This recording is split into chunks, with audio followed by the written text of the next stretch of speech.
Yeah. Dreams. Yeah. Is there.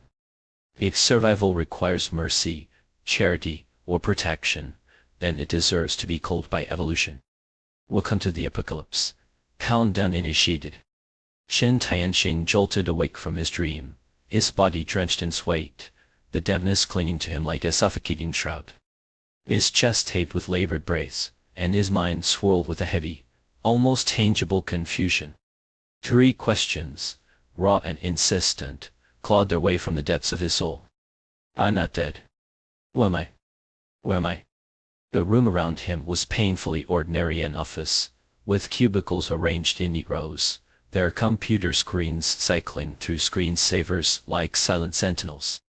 The sterile hum of fluorescent lights overhead was almost mocking in its banality. Chen Tianxing's mind, chaotic and fragmented, struggled to piece together whether this was reality or the lingering tendrils of a dream. Before this moment, he had been nothing more than a laborer, scraping by at the very bottom of the apocalyptic food chain, surviving on scraps of luck and sheer will. Yet the scene before him was eerily familiar, uncannily similar to the office where he had worked before the world had collapsed into chaos. Wait. The realization struck him like a thunderclap.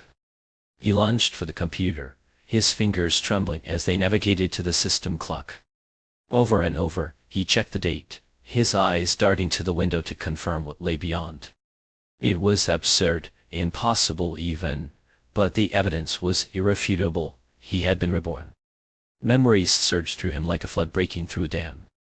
10 years ago, before the cataclysm, he had been a fresh graduate, toiling away as a hapless code monkey for an undescripted company. His life had been a monotonous grind, a blur of deadlines and fluorescent lighting. Then came the disaster. Overnight, the world was torn asunder, zombies roamed the streets, laws disintegrated, and humanity's darkest instincts were laid bare. He had endured 10 years of hell, clawing for survival in a world that had turned its back on hope. In the end, he had perished like so many others, a disposable pawn in the relentless tide of the undead. But now, against all logic, fate had handed him a second chance, a chance to rewrite his story. Why birth? 10 years before the end. A laugh bubbled up from his chest, unbidden and wild. He couldn't contain it. He glanced at the clock. Which means, the apocalypse begins in. His thoughts were interrupted by a sudden flash of red in his vision. Numbers, stark and unrelenting, appeared before him. Apocalypse countdown, hours, minutes, seconds. The digits ticked downward, each second slipping away like grains of sand through an hourglass. A countdown, he muttered, bewildered. His mind raced, trying to comprehend the inexplicable presence of this ominous timer. Why was it there? What did it mean? Zack. A sharp blow to the back of his head jolted him from his thoughts. He turned to face the source, his eyes narrowing as he took in the familiar, sneering face of Zhao Zihao, the company's operations manager and, more importantly, the boss's brother-in-law. Zhao's voice dripped with contempt as he barked, "What the hell is wrong with you? Laughing like an idiot first thing in the morning. Scared the crap out of me." Chen Tianxing's gaze darkened. Zhao Xiao. The name alone was enough to send a surge of anger coursing through him. Before the apocalypse, Zhao had been a petty tyrant, delighting in belittling and bullying him at every opportunity. After the world fell apart, Zhao's cruelty only escalated.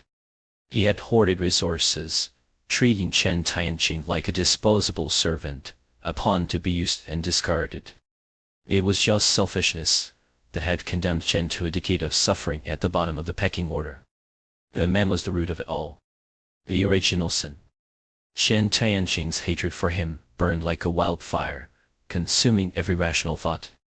Zhao, oblivious to the storm brewing in Chen's mind, continued his tirade. "Didn't finish your work after pulling an all-nighter, huh? What are you staring at? You want your bonus docked, and now you're glaring at me, you little..." He raised his hand, intending to deliver another condescending slap to the back of Chen's head. But this time, Chen Tianxing moved. His hand shot up, gripping Zhao's wrist with a vice-like strength that made the older man wince. "What the hell are you doing? Let go." Zhao's voice cracked with a mix of anger and fear as he struggled against Chen's grip. Chen's eyes were cold, his gaze boring into Zhao's with an intensity that made the room seem to shrink. "You want to hit me again? Go ahead, try." The tension in the room was palpable, the air thick with an almost electric charge. Zhao's bravado faltered as he realized he was no longer dealing with the meek, submissive Chen Tianqing he had tormented for months. "You're crazy, you." Before Zhao could finish his sentence, Chen twisted his wrist with a sickening crack. Zhao's scream echoed through the office, a high-pitched wail that sent shivers down the spines of the early arriving employees who had witnessed the scene. Chen didn't stop. His movements were methodical, almost clinical, as he grabbed Zhao's other arm and bent it backward until the bone snapped. The sound was grotesque, a sharp, wet crunch that made the onlookers recoil in horror. "Stop, please stop." Zhao's defiance crumbled, replaced by desperate pleas for mercy. But Chen was unmoved. His hatred was a living thing, a beast that demanded retribution. "You called me a bastard," Chen said, his voice low and icy. "And for that, your fate was sealed." With that, he drove his heel into Zhao's knee, shattering it with a brutal efficiency. Zhao's screams reached a fever pitch, a sound that would haunt the office for weeks to come. The other employees stood frozen, paralyzed by fear and disbelief. This was not the Chen Tianqing they knew. This was a man transformed, a man who had stared into the abyss and returned with a vengeance. Chen straightened, his gaze sweeping over the room like a predator assessing its prey. He picked up a pen from his desk, its mundane appearance a stark contrast to the violence that had just unfolded. "Now," he said, his voice calm but laced with menace, "let's settle the score." As he advanced on Zhao, the man cowered, his once arrogant demeanor reduced to a quivering wreck. "Stay back," someone called the police. But no one moved. No one dared. Chen knelt beside Zhao, his voice a whisper that carried the weight of a storm. "Do you remember how you used to hit me, how you humiliated me? Let me remind you." The pen in his hand became an instrument of vengeance, its tip piercing flesh with precision. Blood spattered the floor, a vivid reminder of the cost of cruelty. By the time Chen rose, Zhao was a broken man, his body and spirit shattered beyond repair. Chen's expression was unreadable as he turned and walked away, his laughter echoing through the office like the tolling of a bell. "He's lost it," someone whispered. "Chen Tianqing has gone mad." But Chen didn't care. He had a second chance, and he intended to use it. The countdown had begun, and the apocalypse was coming. Let them think him mad. In the end, they would all see. Emerging from the company building, he inhaled deeply, greedily savoring the air of a world on the brink, relishing these last moments of tranquility before the impending cataclysm. In his previous life, on September that precisely been, an unexpected deluge altered the world forever. Survivors would later mark this day as the Great Cataclysm, the dividing line between the old world and the new. Chen Tianqing never imagined he would be reborn, returning to the time before the disaster chance bestowed upon him by fate. If that's the case, let me navigate this impending apocalypse with mastery. As the wailing sirens drew closer, Chen Tianqing melted away into the throng, unnoticed. With 10 hours, 49 minutes, and 50 seconds left until the apocalypse, the time was now am. Relying on memories and experiences distilled from the previous world, Chen Tianqing's first task was to visit the bank and withdraw his entire savings. It wasn't much, just over 3,000 yuan, but enough to navigate the initial chaos of the cataclysm. At the shopping mall, guided by his knowledge of survival priorities, he first purchased clothing. Waterproof mountaineering jackets were essential, along with a sturdy backpack and outdoor gear. He even acquired gas masks and goggles. These were to protect against the airborne virus, ensuring he could remain uninfected, and thus navigate the new world with confidence. The total cost approached nearly 1,000 yuan. Next on his list was a suitable weapon. To excel in his endeavors, he must first prepare his tools. Given the pre-cataclysm market conditions, acquiring firearms was impossible and crossbows were prohibitively expensive. With just over 2,000 yuan remaining, he had to spend judiciously. The ideal weapon for close combat would logically be a fire axe. However, upon attempting to purchase one, he encountered a significant issue. With his current physical strength, the axe was too heavy. He couldn't even lift it, let alone wield it against some ease. While he was still pondering, the shopkeeper spoke up.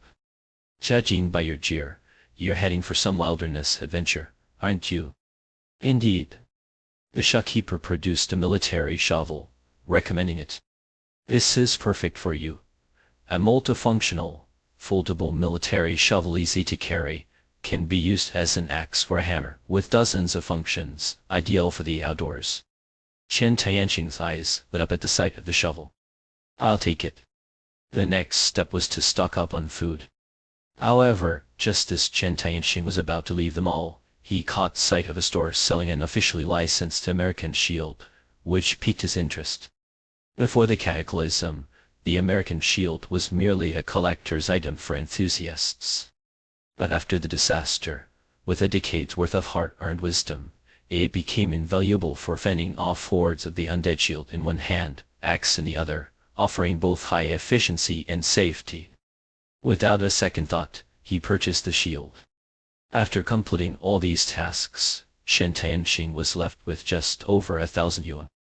Now he needed to find a secure base, using the remaining funds to buy food and water. The choice of a base should avoid city centers, be sparsely populated, and offer strong isolation. As he pondered this, he suddenly slapped his forehead. "Am I stupid? How could I forget my rented apartment? I still have a home."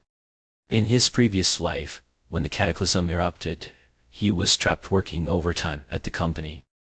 At the onset of the apocalypse, even 100 meters was a deadly risk, let alone the several kilometers from the company to the development zone. Thinking of this, Chen Tianqing remembered someone else's girlfriend from before the disaster. One couldn't entirely blame Chen Tianqing. Suddenly reborn, memories from 10 years ago had blurred. Moreover, they had only been dating for 3 months, and with Chen Tianqing constantly working overtime, they barely saw each other. In the decade of apocalypse, with no word of her, she had faded from his memory. "No matter, I'll deal with it when I get home." Taking the bus and squeezing onto the subway, 2 hours later, he arrived at the development zone, first stopping by the supermarket beneath his apartment complex, slapping all his remaining cash onto the counter. Mineral water, canned food, sausages, instant noodles. 1,000 yuan's worth of supplies was no small amount, but after the apocalypse, these would be essentials, even hard currency. For survival, a single sausage could trade for countless things, including the erosion of humanity. Pushing the cart, he stacked boxes large and small at his doorstep. Apartment, his residence for less than half a year, a place both familiar and alien. Opening the door, he carried the boxes inside, suddenly hearing an inappropriate sound. Puzzled, he turned his head towards the bedroom, striding over with suspicion. On the bed lay a man and a woman, both looking flustered. The woman clutched the sheets to her body, her face pale, while the man, bare-chested, hurriedly pulled on his pants. Caught in this awkward scene, an indescribable tension filled the air. "The landlord, Lai Li."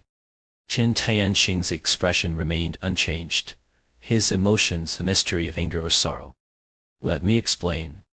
Ma Kaiqian, shielding herself, blushed, eager to explain. The landlord Lai Li, however, decided to brazen it out, tearing off the facade.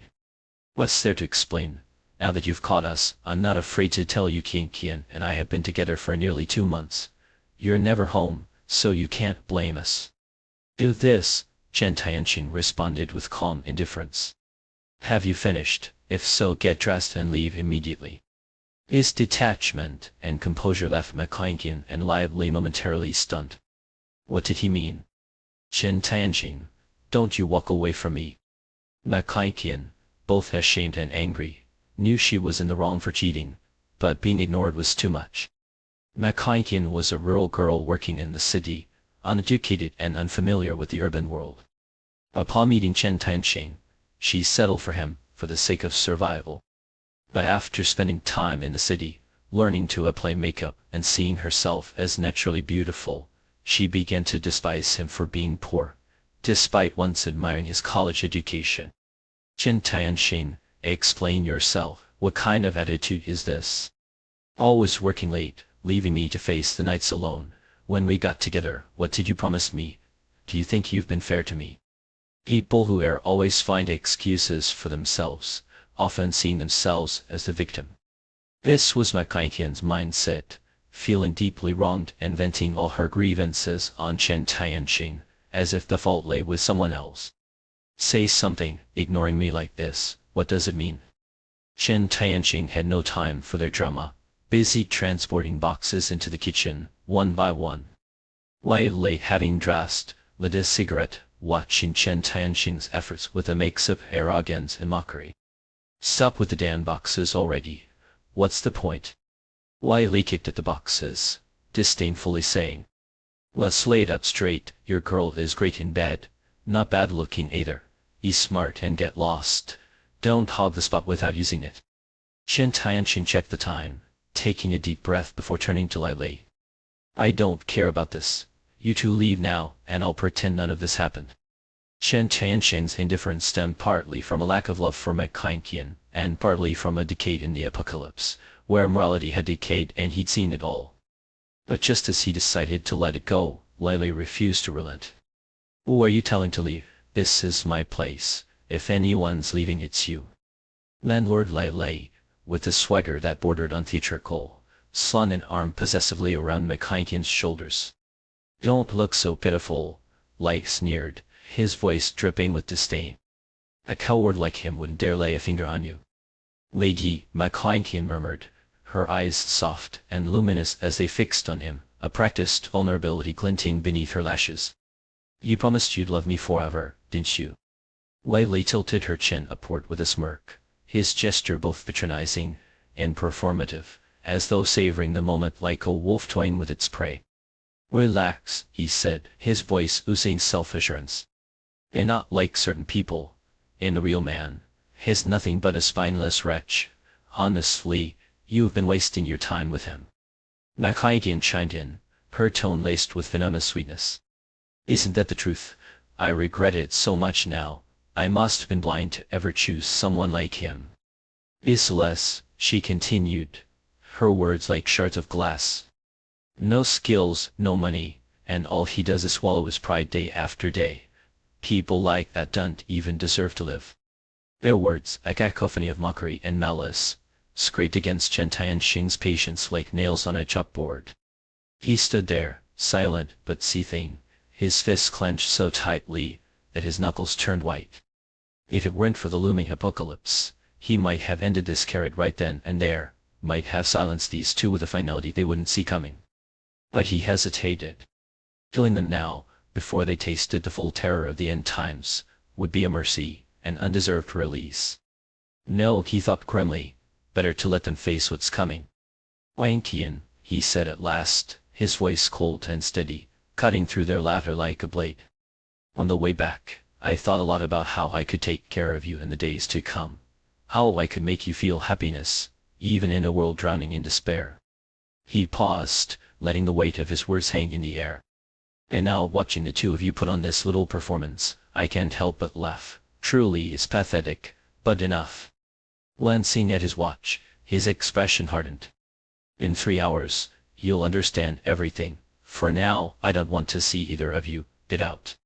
Lai Lei, his bravado unshaken, stepped forward with a swagger that bordered on absurdity. Do you even know where you're standing? He barked, jabbing a finger into Chen Tianxing's chest. This is my house. If anyone's leaving, it's you.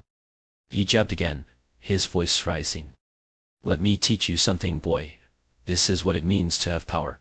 I take your girl, I kick you out, and there's nothing you can do about it. That's what real strength looks like.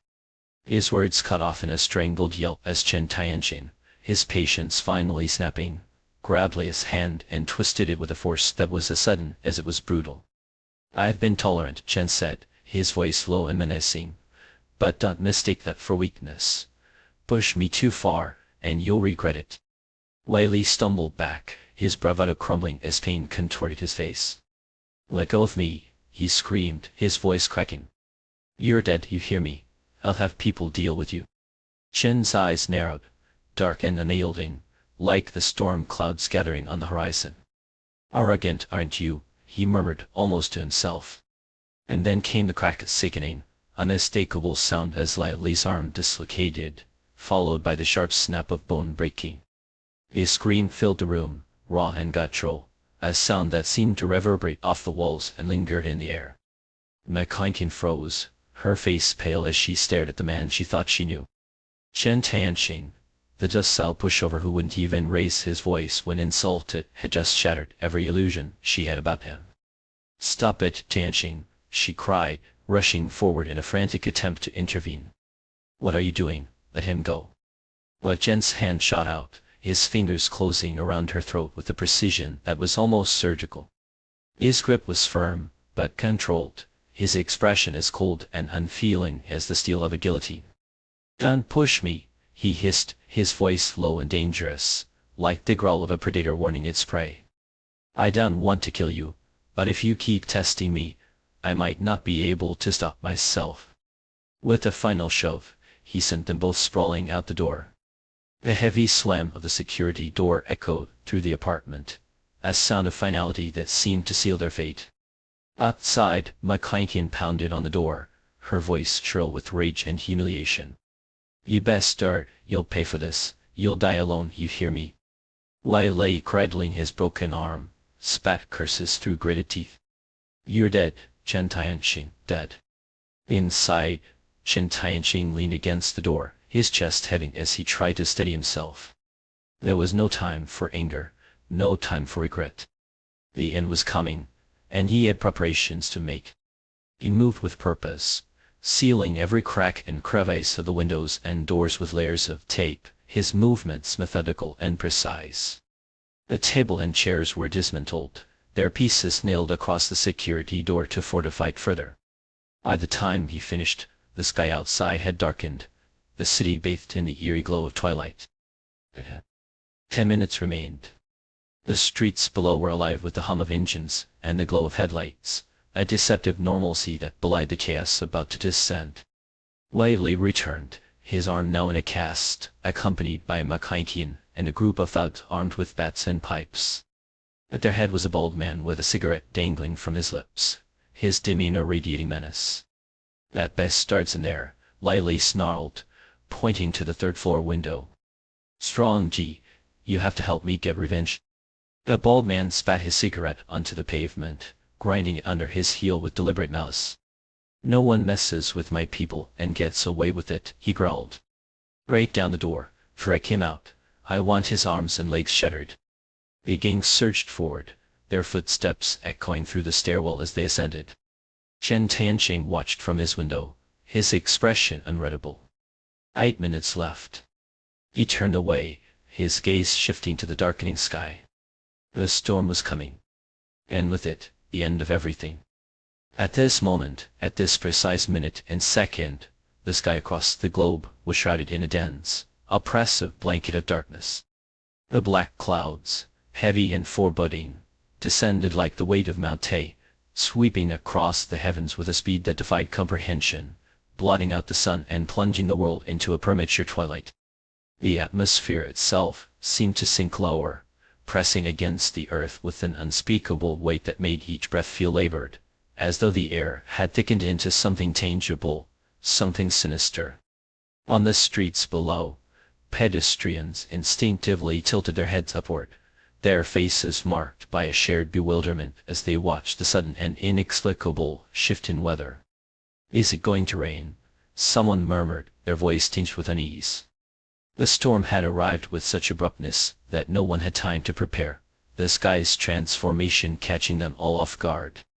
From the entrance of an apartment building, Bold Kine called out, his voice cutting through the rising wind. "Captain Wine, looks like it's about to pour, why don't you come in and wait it out?" Captain Wine, however, was in no mood for pleasantries. The urgency of their mission weighed heavily on him, and after issuing a few curt orders, he led his team into the building just as the heavens opened. The rain came down in torrents, a deluge so fierce it seemed as if the Milky Way itself had been appended, spilling its celestial waters onto the earth with unrelenting force. "This weather," Captain Wayne muttered under his breath, his tone laced with suspicion. But there was no time to dwell on it. Their objective was clear: apprehend the suspect and close the case. Old Kyne, leading the way up the dimly lit stairwell, glanced back and asked casually, "So, Captain, what did this guy do?" "Aggravated assault," Wayne replied, his voice clipped. "Left the victim permanently disabled, ruthless, calculated, a dangerous man." As he spoke, Wayne checked the ammunition in his firearm, his movements precise, mechanical. The weight of his words hung in the air, and even Bold Kyne's usual bravado faltered. The others exchanged uneasy glances, their eyes inevitably drawn to Lyle, who was visibly unsettled. Wiley and McClinkian, standing a few steps behind, were equally baffled. They knew Chen Tianqing thought they did. To them, he was a coward, a man who endured insults and indignities with a bowed head and averted gaze. He wouldn't even raise his voice, let alone his fists. He capable of such violence. Us maiming someone. They could reconcile the image of the man they knew with the accusations now leveled against him. Surely, there had to be some mistake. Lost in their thoughts, they reached the door of apartment. The corridor was narrow, the air heavy with the faint smell of damp concrete and rust. A group of young thugs loitered near the entrance, their makeshift weapons clutched tightly in their hands. At the sight of them, Captain Wang's expression darkened. Old Kyne hastened to explain. "Captain, don't worry. We're just here to help. Saves you some trouble, doesn't it?" One's disdain was palpable. "Stay out of it. This is police business. If you interfere, I'll arrest you myself." He stepped forward and knocked sharply on the door. "Open up, please. You're wanted for assault. Cooperate and we'll handle this quickly." "Silence." Wang turned his gaze sharp. "Are you sure he's home?" "Positive," Lyle answered, stepping forward with an air of self-importance. "He has left all day, and the landlord have got the key." Fishing the key from his pocket, Lyle approached the door, his smirk a mixture of smugness and malice. He could hardly wait to see Chen Tianqing's downfall. But as he inserted the key and twisted, the lock resisted. The door remained firmly shut. "What the hell, did he lock it from the inside?" Lyle shouted, his frustration boiling over. "Chen Tianqing, open this door right now. Refusing to cooperate is a serious crime." Before anyone could respond, a commotion erupted on the staircase below. The rest of the team had arrived, their uniforms soaked through, their faces drawn and tense. The rain had turned them into bedraggled figures, their presence adding to the charged atmosphere. Wiley felt a perverse satisfaction as he imagined what was about to unfold. Any moment now, the door would open, and Chen Tianqing would face the full weight of the law. But just as he was about to try the key again, Officer Xiao Kaya, standing nearby, stiffened. A hand rose to his neck, his fingers clawing at the skin as though trying to dislodge an invisible irritant. His breathing quickened, his chest heaving. "Xiao Kaya, what's wrong?" a colleague asked, concern etched on their face. Xiao Kaya didn't answer. His body began to tremble violently, his movements jerky and unnatural. His neck twisted at an impossible angle, and his fingers curled into claws, rigid and grotesque. "Xiao Kaya," someone shouted, panic spreading like wildfire. Then, in an instant, his pupils turned black, the darkness spreading until it consumed the whites of his eyes. His mouth gaped open, a silent scream frozen on his face, his features contorted into a mask of pure malevolence. And then he attacked. The violence was sudden, explosive. Xiao Kai lunged at the nearest officer, his teeth sinking into flesh with a ferocity that defied human comprehension. Blood sprayed across the walls, vivid and horrifying. "What the hell is happening?" Lyle's voice cracked, his bravado evaporating as fear took hold. McClinkin clung to him, her face pale, her eyes wide with terror.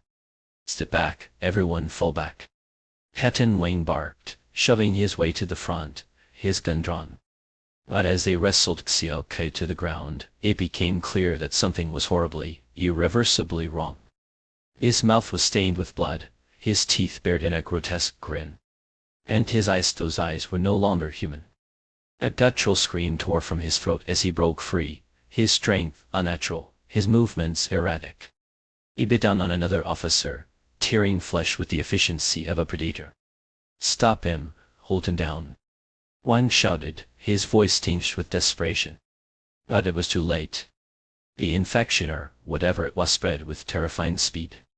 Those who had been bitten began to convulse, their bodies succumbing to the same monstrous transformation. Outside, the world was unraveling.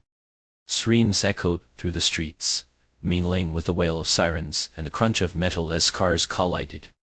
The rain, relentless and unyielding, seemed to carry with it the seeds of chaos. In the corridor, the scene descended further into madness. The infected were multiplying, their numbers swelling with each passing second. Panic gripped the survivors. Some screamed, others fled, while a few raised their weapons, their hands trembling. "Stop, don't make me shoot." One's voice wavered as he aimed his gun at what had once been his comrades. But the infected had no sense of loyalty, no memory of who they had been. They lunged at him, their hunger insatiable. A gunshot rang out, deafening in the confined space. One of the infected fell, but the others surged forward undeterred. "Fire, what are you waiting for?" Alkheim shouted, his voice high-pitched with fear as he scrambled up the stairs. Lively, his bravado shattered, pounded on the door of apartment. "Open up, open the damn door, this is my building, you can't lock me out." Makaiki joined him, her fists hammering against the wood. "Chen Tianqing, please, open the door, I'm begging you." Inside the apartment, Chen Tianqing sat in eerie stillness, his focus entirely on the glowing screen before him. The screams and chaos outside were a distant hum, irrelevant to the storm brewing within his own mind. He had always been a man of logic, a programmer by trade. But this was something else entirely. The system that had appeared before him defied explanation, its origins unknown, its potential limitless. Outside, the world was tearing itself apart. But inside, Chen Tianqing felt a strange, electric thrill coursing through him. Fear and excitement warred within him, each amplifying the other until his hands trembled. In his previous life, he had endured a decade of the apocalypse, surviving on scraps and sheer determination. But this time, things were different. This time, he had an edge. "Let it come," he whispered, a manic gleam in his eyes. "Let the apocalypse come, let it come harder." Yeah. Screams. Death. Hysteria. A cataclysm erupted simultaneously in every corner of the world. Chen Tianqing sat on the worn-out sofa in room, his emotions a chaotic storm that gradually settled into a fragile calm. He exhaled slowly, his focus shifting to the system interface that flickered before him, glowing faintly in the dim room. The system's design was starkly minimalist. A virtual humanoid figure stood at the center, segmented into head, torso, and limbs. Alongside it, columns of intricate data scrolled in clinical precision. Physique. Strength. Speed. Mental power. A wave of his hand revealed the next screen points system. The only available purchase was a gift pack, tantalizingly out of reach. 10 points for one draw, 100 points for a set of 10. Another wave brought up a locked page, its contents veiled in mystery. The faint glow of the screen reflected in his eyes as he frowned, the weight of realization pressing down on him. "This feels too much like a game," he muttered under his breath. "Kill zombies, earn points, trade points for power. Could it be that all those powerful ability users out there had their own systems too?" Whether others had systems was a question without an answer. What he did know what the last 10 years of apocalyptic chaos had taught him was that extraordinary abilities came from the mutated pineal glands nestled in the brains of zombies, colloquially called mutant crystals. The outbreak had shattered the world within months. By the third month, the currency system collapsed entirely.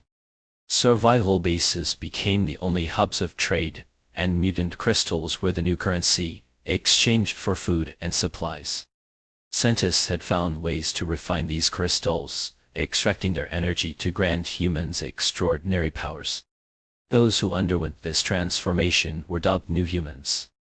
At the dawn of the apocalypse, ignorance had been humanity's greatest enemy. Fear drove people into hiding, cowering in the shadows, missing their chance to join the first wave of evolution. In his previous life, Shen Tianqing had been nothing more than a pawn, exploited and discarded, never reaping any rewards. It wasn't until the 5th year of the apocalypse, when nearly everyone had evolved into New Humans, that he finally received a dose of genetic enhancement serum. But by then, the world was teeming with the strong, and he was nothing more than cannon fodder, a speck of dust in a storm. This time, he vowed, things would be different. Outside, the polluted rain continued to fall, a relentless downpour of death. Scientists, in his previous life, had explained its insidious nature. Prion viruses laced the raindrops, infecting anyone caught in its embrace. On the first day of the apocalypse, exposure to the rain guaranteed infection. During the first 3 days, the virus saturated the air, with an infection rate of nearly 50%. There was nothing he could do now. Rest. Conserve energy. Wait for the rain to stop. Survive the infection period. Then, venture out to hunt zombies, collect mutant crystals, and delve deeper into the system's enigmatic mechanics. Shen Tianqing's resolve was unwavering, but elsewhere, panic reigned. Lei Lei, a second-generation heir to a real estate fortune, owned more than one property in the development zone. Wilm was one of them, now crammed with survivors who had fled the chaos below.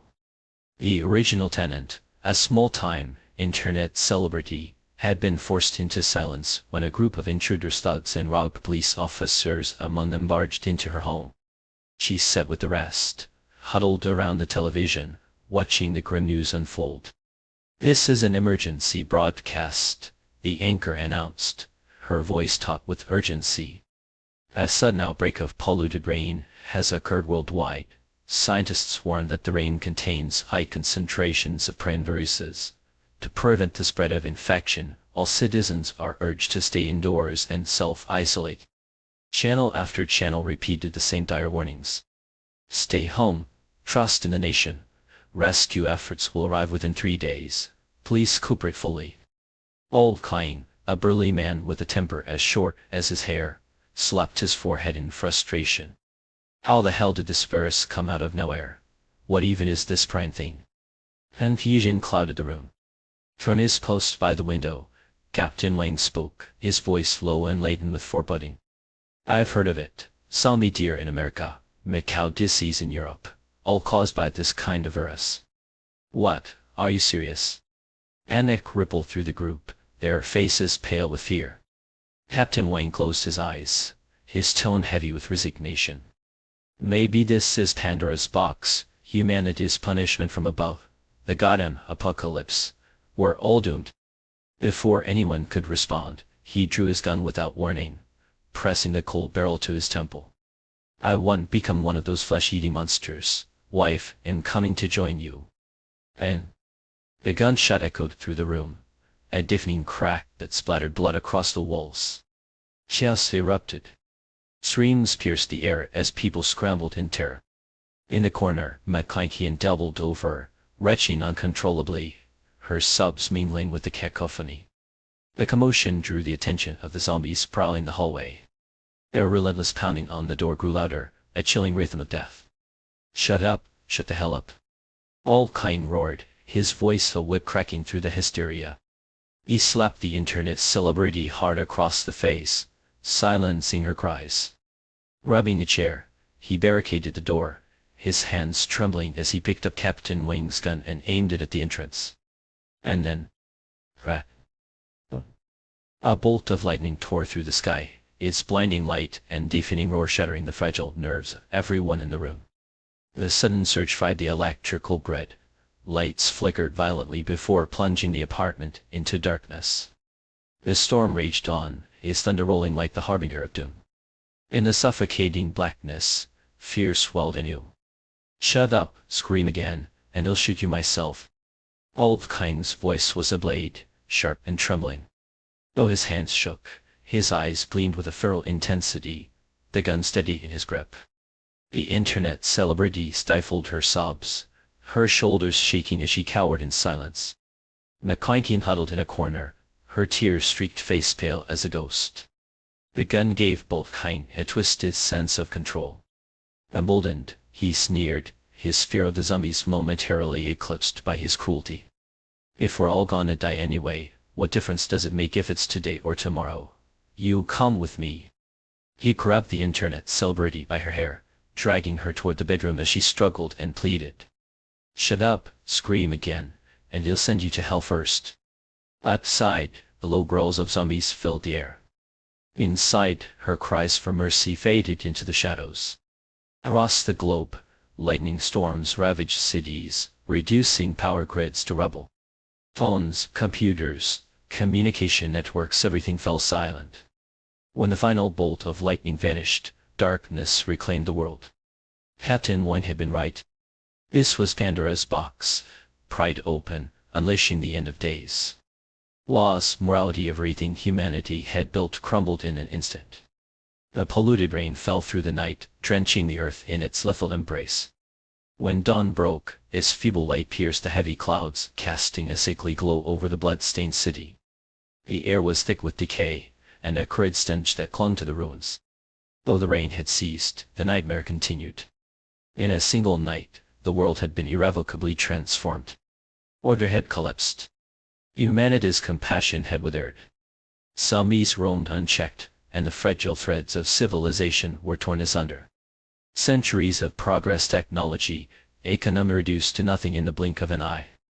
Chen Tianxing had survived the first 2 nights, weathering the most dangerous phase of infection. At the break of dawn, he donned his gas mask, strapped on his backpack, and gripped his trusty entrenching tool. Fully armed, he was ready to face the chaos head-on. The apartment's front door was barricaded, but he had no intention of using it.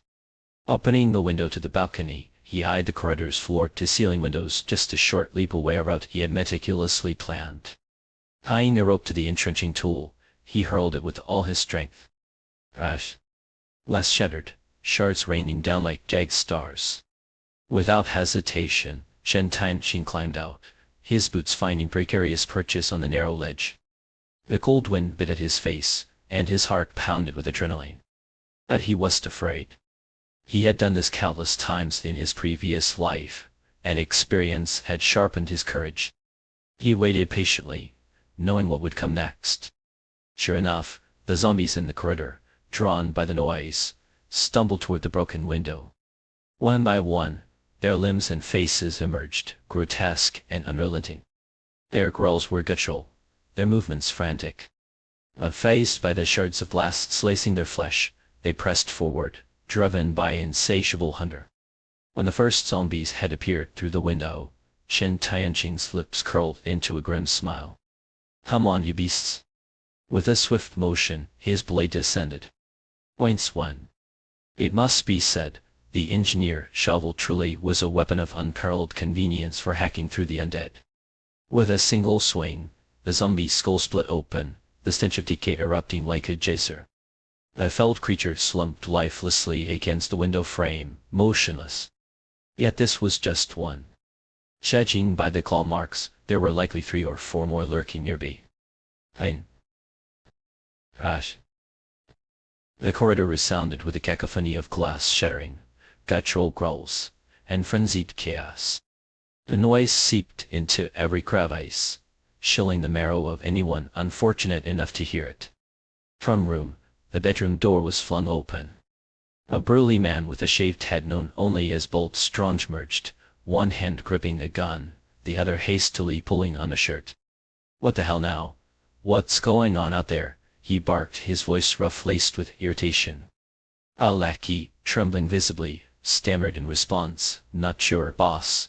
Sounds like zombies breaking through a window. Scared the crap out of me." Without hesitation, Bald Strong delivered a swift kick to the man's gut, sending him sprawling. "Coward, if those beasts dare show their faces, I'll shoot every last one of them," he roared. Yet, despite his bravado, the gun in his hand quivered uncontrollably. He crept toward the door, his steps hesitant, pressing his ear against the wooden surface to catch any movement in the hallway. His mind raced, filling the unseen gaps with grim imaginings. Based on the distance to 3 floors below, by his estimate it must have been a zombie crashing through someone's window, devouring some poor soul. The grotesque mental image made his stomach churn. Old Strong retreated abruptly, barking orders to his men. Don't just stand there, move the furniture, block the door, if those monsters get in we're all dead. Before the apocalypse, Old Strong had been the neighborhood's local thug. With a gun in hand now, his sense of authority had only grown, his voice carrying the weight of command. Elsewhere, Chen Tianxing, taking advantage of the terrain, had just dispatched 4 zombies. One hand gripped the edge of a balcony, the other wielded the shovel, methodically extracting mutated crystal cores from the corpses. To an outsider, the sight would have been nauseating, enough to turn stomachs and provoke retching. But in this post-apocalyptic world, 10 years in, such tasks were the bread and butter of survivors like Chen, those at the very bottom of the food chain. Years of practice, tens of thousands of repetitions, had honed his skill to near perfection. After pocketing the 4 crystals, he swung himself back onto the balcony, collapsing into a crouch as he gasped for air. Though the task hadn't been physically demanding, his weakened body had reached its limit. Even with the terrain's advantage, taking down 4 zombies had pushed him to the brink. In a direct confrontation, he doubted he could manage even 2. Still, 4 crystals were 4 crystals. He opened his system panel, confirming the addition of 4 points. Only 4 points, that's it. A single reward pack costs 10 points. I need to kill 10 zombies just to get 1. He sighed resigned. Well, it's a start. As he examined the crystals, the system's synthesized voice broke through his thoughts. Gene evolution energy detected. Absorb. Chen froze. He had been collecting the crystals to trade for supplies once a survival base was established, envisioning himself as a post-apocalyptic tycoon. This unexpected development caught him off guard. Evolution energy, absorb, confirm absorption, he exclaimed. The moment the words left his lips, the energy from the 4 crystals began to flow, a delicate stream seeping through his arm and coursing into his body. It wound its way through his veins, eventually reaching his brain. A wave of dizziness struck him, his vision swimming, nausea twisting his gut.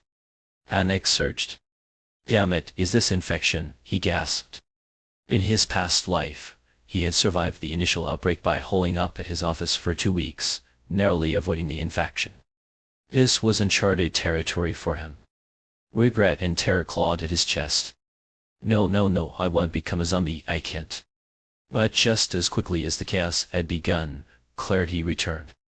His mind sharpened, his surroundings coming into focus with an unprecedented vividness. He blinked, stunned. His nearsightedness and affliction that had plagued him for years was gone.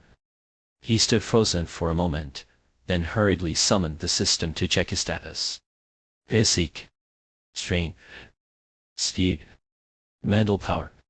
Oh, he exclaimed, stretching and flexing his limbs. The fatigue from moments ago had vanished entirely, replaced by a newfound vigor. He felt alive, more so than he had in years. Ellie, this is amazing. Invigorated, Chen Tianxing grabbed his gear and climbed back out, smashing the remaining shards of broken glass from the window. The sharp, rhythmic clatter echoed once more through the building's hollow corridors. Back in the room, Old Strong and his men had just finished barricading the door. They had barely begun to relax when the noise started again, sending them scurrying to the corners of the room, trembling. What the hell now? Can't we get a break? Old Strong muttered, his gun trained on the door. Each crash of shattering glass sent tremors through his body, the fear gnawing at him from within. Fortunately, the disturbance didn't last long. Relief washed over them as silence returned. Meanwhile, Chen Tianxing had slipped through the broken window into the hallway, shovel in one hand, a makeshift shield in the other. His movements were cautious, every step deliberate as he scanned for hidden threats. The scene outside his apartment was one of carnage. Blood dripped steadily, pooling on the floor, while the mangled remains of at least 10 bodies lay scattered. Some had been torn apart by zombies, others had bullet wounds marking their demise. He knelt beside the corpses, inspecting each one. 8 of them bore signs of mutation. With practiced efficiency, he used his shovel to extract their crystal cores. As expected, no points were awarded for kills that weren't his own. Still, 8 crystals were a significant haul. In the early days of the outbreak, these could have been traded for a month's worth of rations. "These idiots pathetic," he muttered under his breath. Pocketing the crystals, he decided it was time to leave. The hallway was far from safe, with zombies still roaming outside. He moved quickly, climbing back through the window into his apartment. After washing off the grime, he began absorbing the 8 crystals. This time, he took it slow, 1 crystal at a time. The reactions were milder, and he began to discern a pattern. Absorbing 1 crystal at a time was safe, but combining multiple led to stronger, more unpredictable side effects. By the time he finished, his stats had changed. His seek, strength, speed, mental power.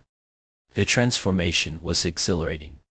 Chen felt reborn, his body humming with power. Even in his previous life, when he had become a first-tier enhancer, he had never felt this strong. He recalled the benchmarks for first-tier enhancers: a punch force of pounds, a squat of pounds, and a meter sprint in under 10 seconds. He lacked the equipment to measure his progress, but he had other ways to test his limits. Dropping into a crouch in the corner of his room, he raised a fist, channeling all his strength. The floor tiles cracked beneath the blow, though the walls remained intact. He rubbed his knuckles, muttering, "Still not quite there. I've got a long way to go." With that, he struck the ground again, determination etched into every fiber of his being. Boom. The silence had barely settled before the gnawing hunger clawed at Bulk Kang's stomach, a low, insistent rumble that echoed in the stillness. He rummaged through the apartment, upending drawers and cabinets, only to unearth a pitiful collection of snacks, empty calories wrapped in bright, crinkling plastic, none of it substantial enough to quell the gnawing void in his gut. "Young woman, is this all you've got in the house? How the hell is anyone supposed to get full on this?" he barked, his voice sharp and accusing, reverberating off the dingy walls. In a corner, a small influencer bound, gagged, and trembling huddled like a wounded bird. Exhaustion painted her pale face, her eyes red-rimmed from tears that had long since run dry. The torment of the previous night had zapped her of all strength, leaving her slumped in a heap of despair, her spirit as fragile as a thread stretched to breaking point. "Trying again. That's all you know how to do, is to cry." Wang snapped, his irritation flaring. And then, a sound, a low, guttural rumble, deep and menacing. The entire building shuddered as though something massive had stirred beneath its foundations. Everyone froze, the air thick with a sudden, palpable tension.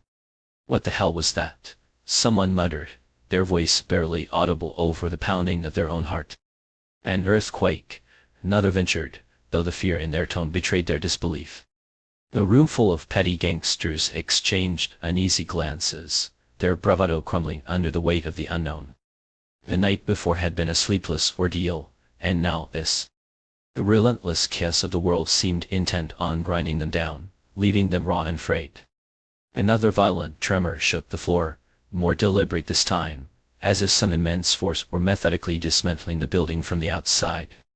"Holy shit," Lyle whispered, cradling his injured arm as he turned to Kang with a look of abject terror. "Boss, this can't be real.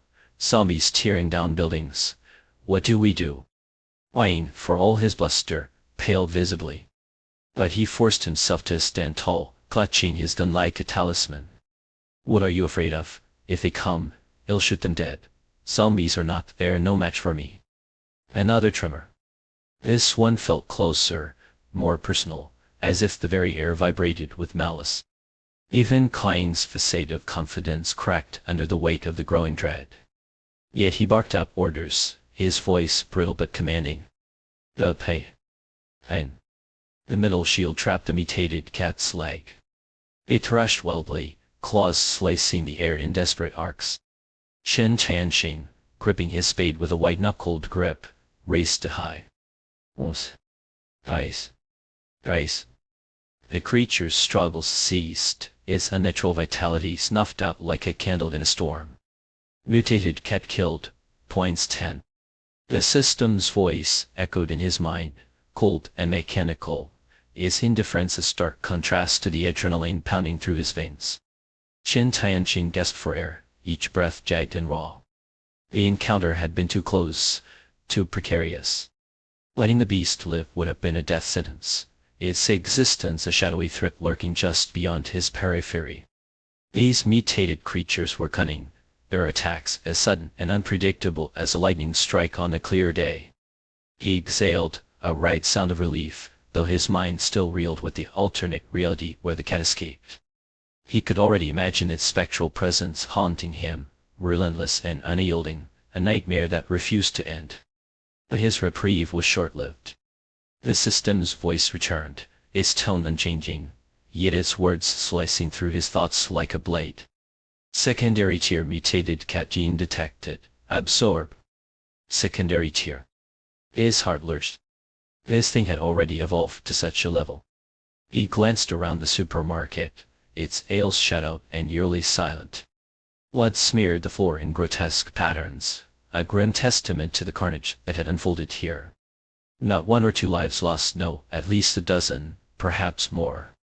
The realization struck him like a hammer blow. This black cat had feasted on the crystal nuclei of at least 10 zombies. "You wasteful beast," he muttered, his voice tinged with reluctant admiration. "Fine, confirmed absorption." Though it pained him to squander such a resource, the prospect of gaining a secondary tier nucleus outweighed his regret. Or so he thought. Wait, the nucleus, haven't extracted it yet. Where's the cat? He watched in stunned disbelief as the mutated cat's body vanished into thin air, leaving nothing behind. Not even a trace of its prized nucleus. His stomach twisted with frustration.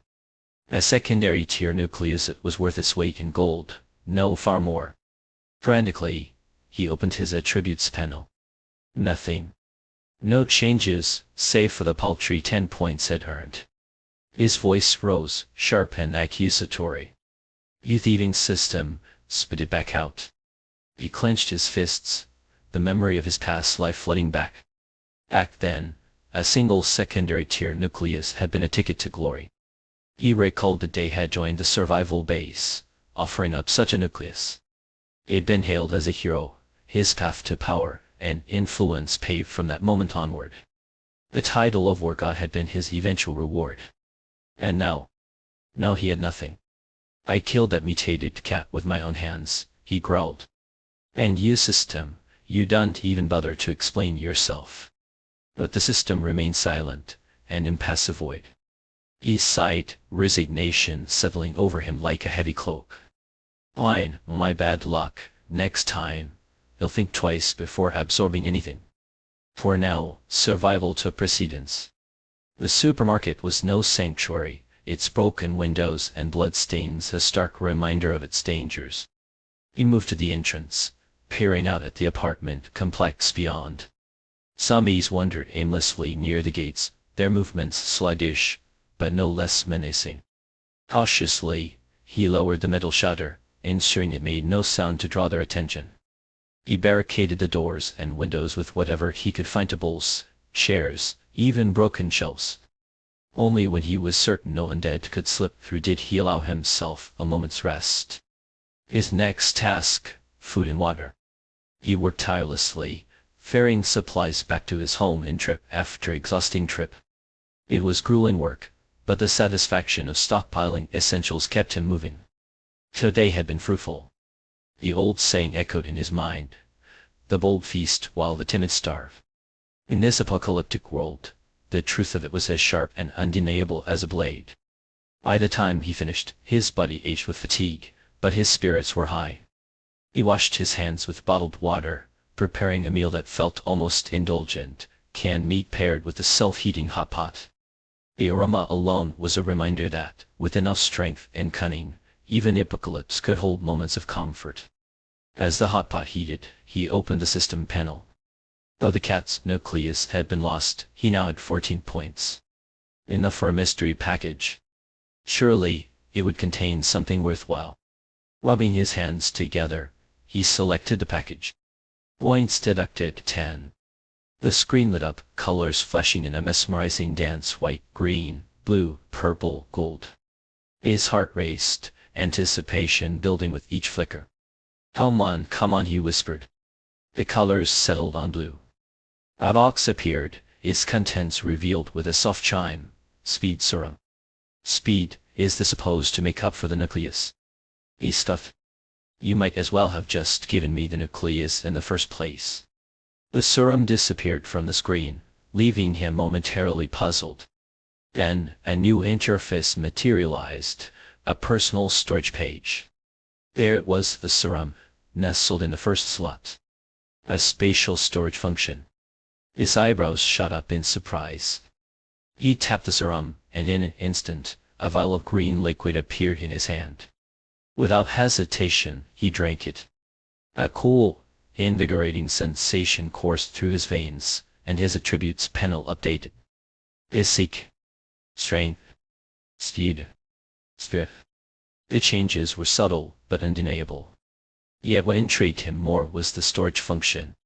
He grabbed a bottle of water, testing its limits. It vanished into the storage space, taking up a single slot. Encouraged, he tried an entire pack. Still one slot. This is incredible, he marveled. The implications were staggering. With this, he could carry supplies far beyond what his physical strength allowed. Excitement propelled him to action. He stored water, canned food, anything he could find. By the time he was done, only 20 slots were filled, and the possibilities seemed endless. But there was a catch. As he moved, he felt the weight of his stored items pressing on him, a tangible burden. The storage had limits, tied to his physical strength. Still, he muttered, better than nothing. If I'd known about this earlier, I wouldn't have wasted so much energy hauling things manually. His thoughts turned to the supermarket. The hot pot could wait. He had more supplies to gather, more experiments to conduct with this newfound ability. In the apartment, the air was thick and stale, a suffocating reminder of the world outside.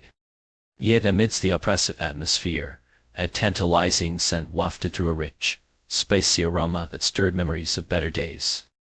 It was unmistakable, hot pot, the kind that made your mouth water and your stomach ache with longing. A group of survivors huddled together, their faces gaunt and hollow. The scent was a cruel tease, a ghost of a luxury long lost. Bald-headed Kine licked his chapped lips, his voice a low growl. Who the hell is eating hot pot in the apocalypse, and spicy, no less? The others exchanged uneasy glances. Their meager rations had long been consumed, leaving them with little more than hunger and despair. The smell was a torment, a reminder of what they no longer had. Wayne toyed with the gun in his hand, its weight a grim promise. His eyes narrowed. We can't sit here starving. Someone needs to go out and find food. The room fell silent, fear thick in the air. None of them dared volunteer. Finally, his gaze landed on Lyle, who shrank under the scrutiny. Before Lyle could protest, McClinkin grabbed his arm, her voice trembling with excitement. Lyle, I saw Chintai and Shane brought back boxes of food, instant noodles, water, even canned goods. Wes' mind raced, piecing together fragments of memory. Yes, had seen it too. The realization lit a spark of hope and greed. Boss Kine, he said, his voice eager, that kid's hoarding enough food to feed all of us. I bet that hot pot is his. Wayne's eyes gleamed, a predator scenting easy prey. Old Kine, for all his swagger and brutish bravado, was nothing more than a petty gang leader man whose talents extended only as far as his fists and his willingness to intimidate. But when it came to venturing into the unknown, to facing the undead horrors that now roamed the earth, his courage faltered. He clapped a heavy hand on Lyle's shoulder, the gesture as much a command as it was a mockery of camaraderie. Easy, Bald Kine said, his voice oily with false reassurance. You go scout the way first. As he spoke, his eyes darted toward his lackeys. A silent signal passed like a shadow in the room. They understood at once, scrambling to clear the barricade at the door. Lively's stomach churned with regret, a cold nausea pooling in his gut. He had no courage to face the zombies, no delusions of heroism. But with Bald Kyne's gun leveled at him, refusal wasn't an option. Desperation made him cunning. He grabbed McKinty's wrist, dragging her along as if she were a talisman against his fear. The moment the door creaked open, he shoved her forward with a force that sent her stumbling into the hallway. Then, with a speed that betrayed his cowardice, he slammed the door shut behind her. McKinty crouched in the corner, her hands trembling against her mouth to stifle the sobs that threatened to spill out. Her eyes, wide with terror, darted around the dim corridor, but no sound came, no shuffling of feet, no guttural growls. Inside, the silence stretched taut and uneasy. A few of Bald Kyne's men pressed their ears to the door, straining to catch any hint of movement. When none came, they dared to crack the door open, inch by cautious inch. McKinty was still there, unharmed, though her face was a mask of fear. Emboldened by her survival, the lackeys shoved Lively out next, their hands rough and unrelenting. His face drained of color, Lively stumbled into the hallway, his breath coming in shallow gasps. He craned his neck, peering down the corridor with the twitchy movements of a cornered animal. No zombies. No danger, at least for now. He knocked tentatively on the door. Father Kyne, it's safe, no zombies in the hallway. Inside, Bald Kyne hesitated, his grip tightening on the gun that held a single, precious bullet. He wasn't about to risk his life on Lively's word alone. But as the seconds ticked by, Lively's knocking grew louder, more insistent. The absence of any response from the undead bolstered Bald Kyne's confidence, or at least his arrogance. Open the door, he barked. The reinforced door groaned as it swung open. Bald Kyne stepped out, his nose wrinkling against the stench that clung to the air like a malevolent fog. His lackeys followed, their faces pale and drawn, their steps hesitant. The stairwell was a table of carnage. Zombies lay crumpled in grotesque heaps, their skulls split open like overripe fruit. The air was thick with decay, a miasma that clawed at their throats and turned their stomachs. Bald Kyne's eyes narrowed, his gaze locking onto the shattered remains of the undead. Something about their deaths was off, unsettling in a way he couldn't quite articulate. He approached cautiously, not out of reverence, but greed, his eyes scanning for weapons. The police squad that had fought here had been well armed, and Bald Kyne wasted no time scavenging what they had left behind. One by one, he collected the guns, his confidence swelling with each addition to his arsenal. Turning back to his men, he sneered. Look at you lot trembling like rats, the zombies are all dead. His bravado carried him to the door of apartment, where he pounded with a force that rattled the frame. Open up, he bellowed. Open the damn door, or I'll blow it open. The silence inside was unbroken, defiant. Bald Kyne's patience snapped. He leveled his gun at the lock and pulled the trigger. Chen Tianjin had returned to the supermarket, his movements methodical, almost mechanical, as he stuffed his spatial backpack with bottled water, canned goods, vacuum-sealed snacks, and high-calorie chocolate, anything that promised survival. He packed until the bag bulged, until his legs wobbled under the weight, until each step felt like dragging a millstone. By the time he staggered back to his apartment, his breath came in ragged gasps, his muscles screaming in protest. He dumped the contents of the backpack onto the floor, the items spilling out and spreading across the kitchen and living room like the inventory of a small convenience store. Dear God, he muttered, collapsing onto a chair. Carrying this while fighting zombies, unthinkable.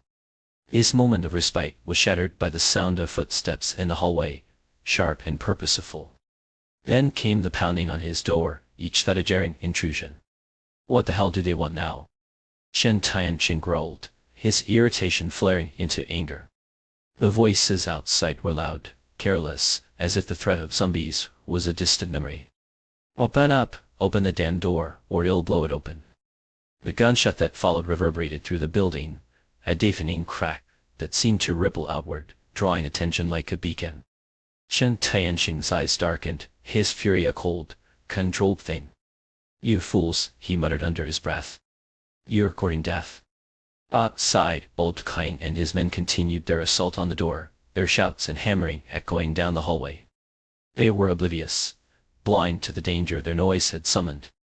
And then it came a guttural, inhuman howl that sent a shiver down the spine. The zombies, drawn by the commotion, surged toward the building, their hunger a relentless tide. "Zombies, run!" one of Old Kine's men screamed, his voice cracking with terror. The narrow hallway descended into chaos. Men shoved and trampled each other in their desperation to escape, their bravado crumbling into panic.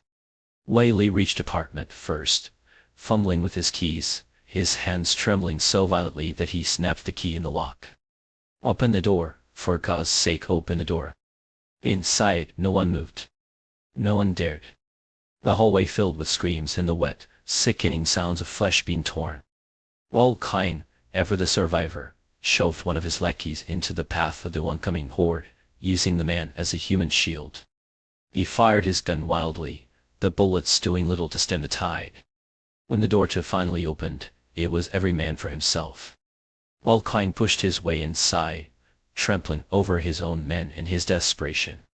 "Close the door," he shouted, his voice raw with fear. The survivors slammed the door shut, their combined weight holding it against the relentless pounding of the undead. Inside, the room was a cauldron of tension.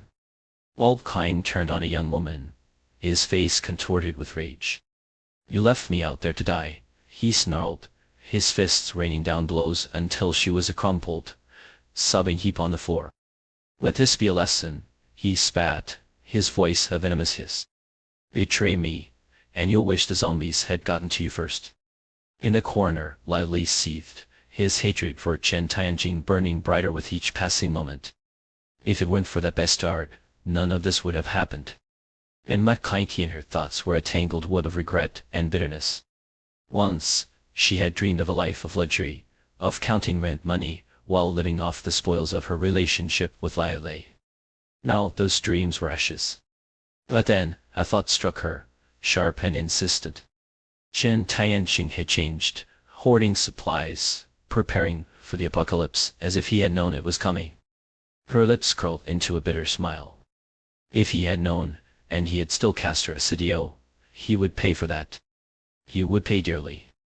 Outside, the guttural howls of zombies clawed at the air. Upstairs, mournful wails seeped through the walls like a ghostly dirge. They were eating hot pot, singing songs, basking in a fleeting simulacrum of joy. The aroma of simmering broth mingled with laughter, an incongruous bubble of warmth in a world gone cold.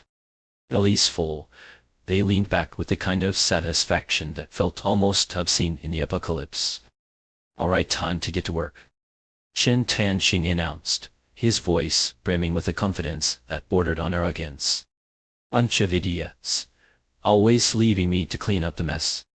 He stood, gathering the scraps of their feast, and made his way to the balcony. The night air was sharp as he cracked open the window, letting the tantalizing scent of meat drift upward like a siren's call. Zombies, mindless creatures driven by the primal instincts of scent and sound, stirred in the corridors below. The moment the aroma reached them, they surged toward the building with the fervor of addicts chasing a fix. The hallway outside room became a grotesque theater of chaos. Zombies threw themselves at the windows in a frenzy, their decaying bodies piling up like discarded marionettes. The weaker ones were wedged in the frames, limbs flailing uselessly, while the stronger ones, driven by sheer numbers, tumbled over the edge, falling to the ground below with sickening thuds. 3 stories wasn't enough to kill them, but the broken limbs and shattered spines slowed their movements to a crawl. Chen Tianxing yawned, unbothered by the spectacle.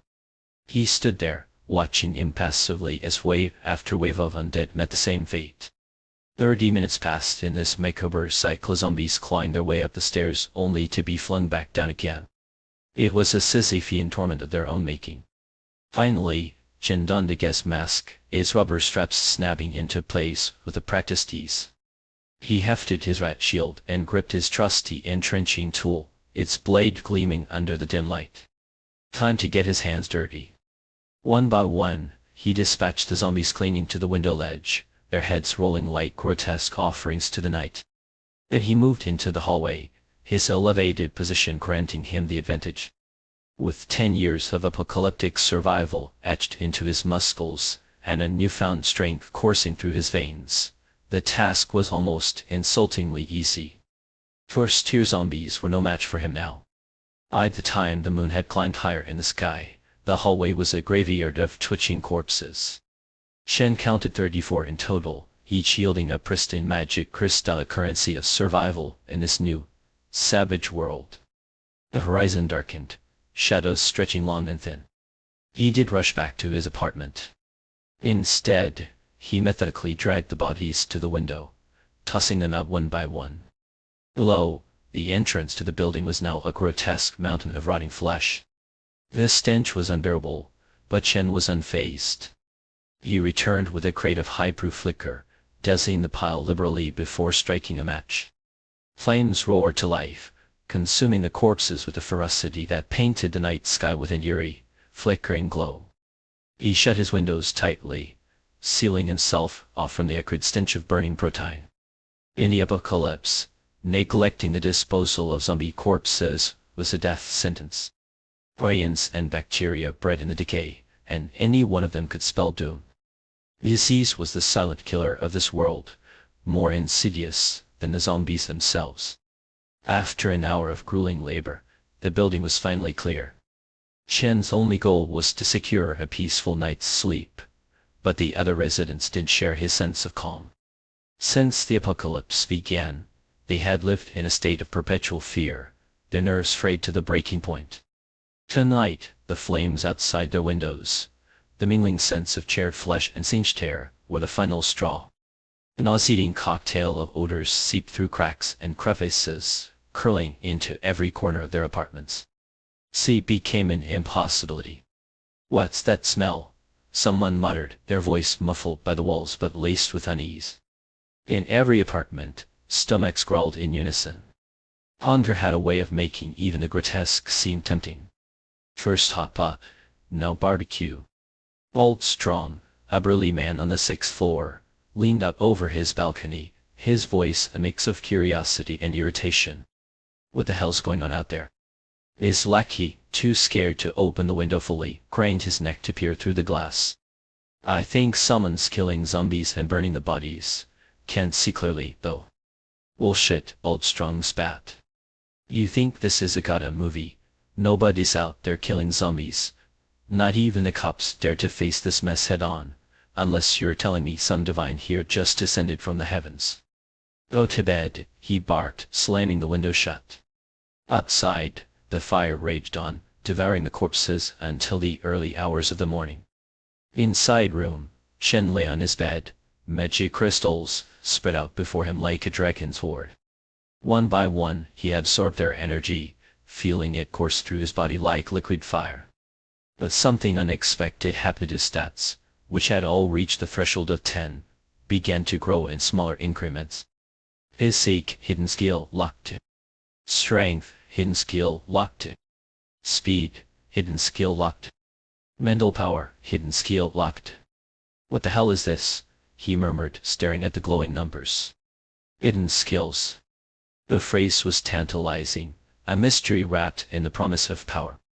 He could only speculate perhaps these were abilities reserved for those who had pushed their limits, abilities that transcended the boundaries of mere survival. But how to unlock them?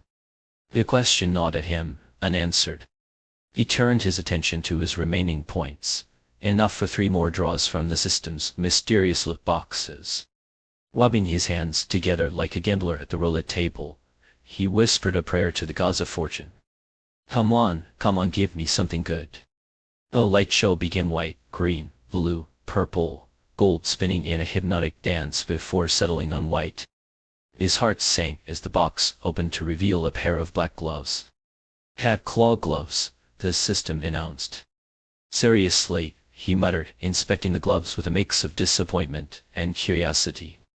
They were sleek and black, the claws at the fingertips sharp enough to leave deep gouges in middle. Not bad, he admitted grudgingly. At least they'd make harvesting magic crystals easier. Few more draws. This time, the light stopped on blue. His pulse quickened as the box opened to reveal a skill scroll. Double speed, usable for 10 seconds, cooldown 1 hour. Chen's eyes widened. This was it, a hidden skill had been waiting for. Without hesitation, he activated it, feeling a surge of energy ripple through his body. His speed stat updated instantly. Speed, double speed active. Excited, he leapt from his bed to test the skill. In a flash, he activated it, hurtling forward like a bullet. But his exhilaration was short-lived. He slammed headfirst into the apartment's load-bearing wall with a resounding crash, crumpling to the floor in an unconscious heap. Downstairs, the building's residents felt a tremor, their fragile peace shattered once more. Startled awake, they exchanged uneasy glances, their nerves stretched to the breaking point. Another sleepless night. The next day, Chen Tianqing was jolted awake by the deafening roar of helicopter rotors slicing through the air.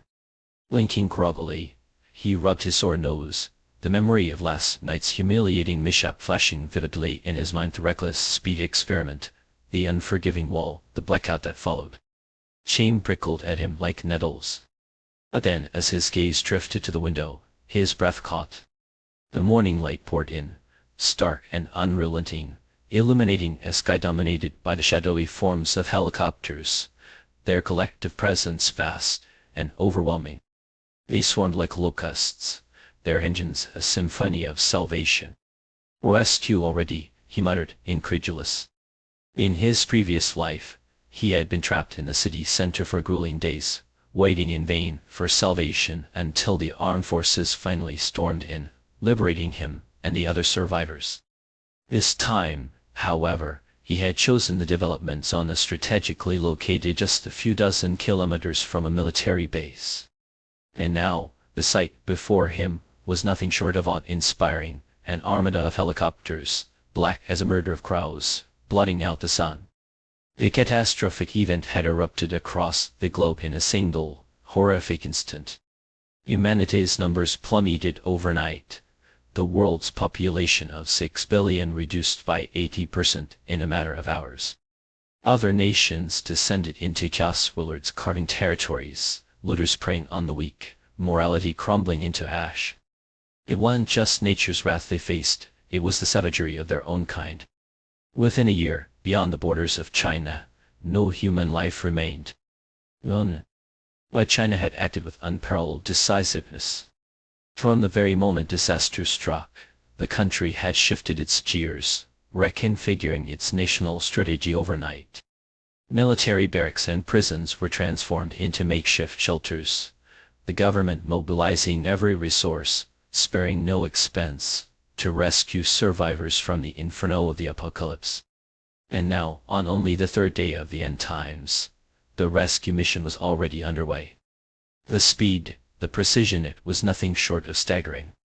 It was China's defiance, its resilience, that left the world in awe. This was China, the last bastion of humanity, the sole torchbearer of civilization. To live in such a nation, to call oneself Chinese, how could one not feel a surge of pride, an unshakable sense of belonging? The helicopters roared overhead, their shadows racing across the ground, stirring hope in hearts that had known only despair. For Chen Tianqing, the sight was a tempest of emotions. In both this life and the last, the same thought surged within him: this life, I do not regret being Chinese. In the next, I will be Chinese again. This was no hollow slogan. A booming voice crackled from the speakers of the helicopters above, carrying words of reassurance. Citizens, this is the Jiangqing Division of the Northeastern Military District Helicopter Squadron. We are here on a rescue mission under orders from the Central Command. Trust the organization. Our forces are on the way to save you. We will get you out of this nightmare as soon as possible. Starting now, we will airdrop supplies. Please maintain a safe distance from the infected and ensure your own safety while awaiting the arrival of the rescue teams. The highest directive from the top: no one will be abandoned, No one will be left behind. We will stand together, united, to overcome this crisis. Do not lose hope. Do not give up. Stay alive. The helicopters maintained their formation, their very presence a balm to the frayed nerves of the populace below. From their windows, residents waved frantically, shouting their gratitude, their voices brimming with fervent admiration. In this moment, there was no fear, only exhilaration. Even with the grotesque horde of zombies prowling below, even with despair clinging to the edges of their reality, the people felt united.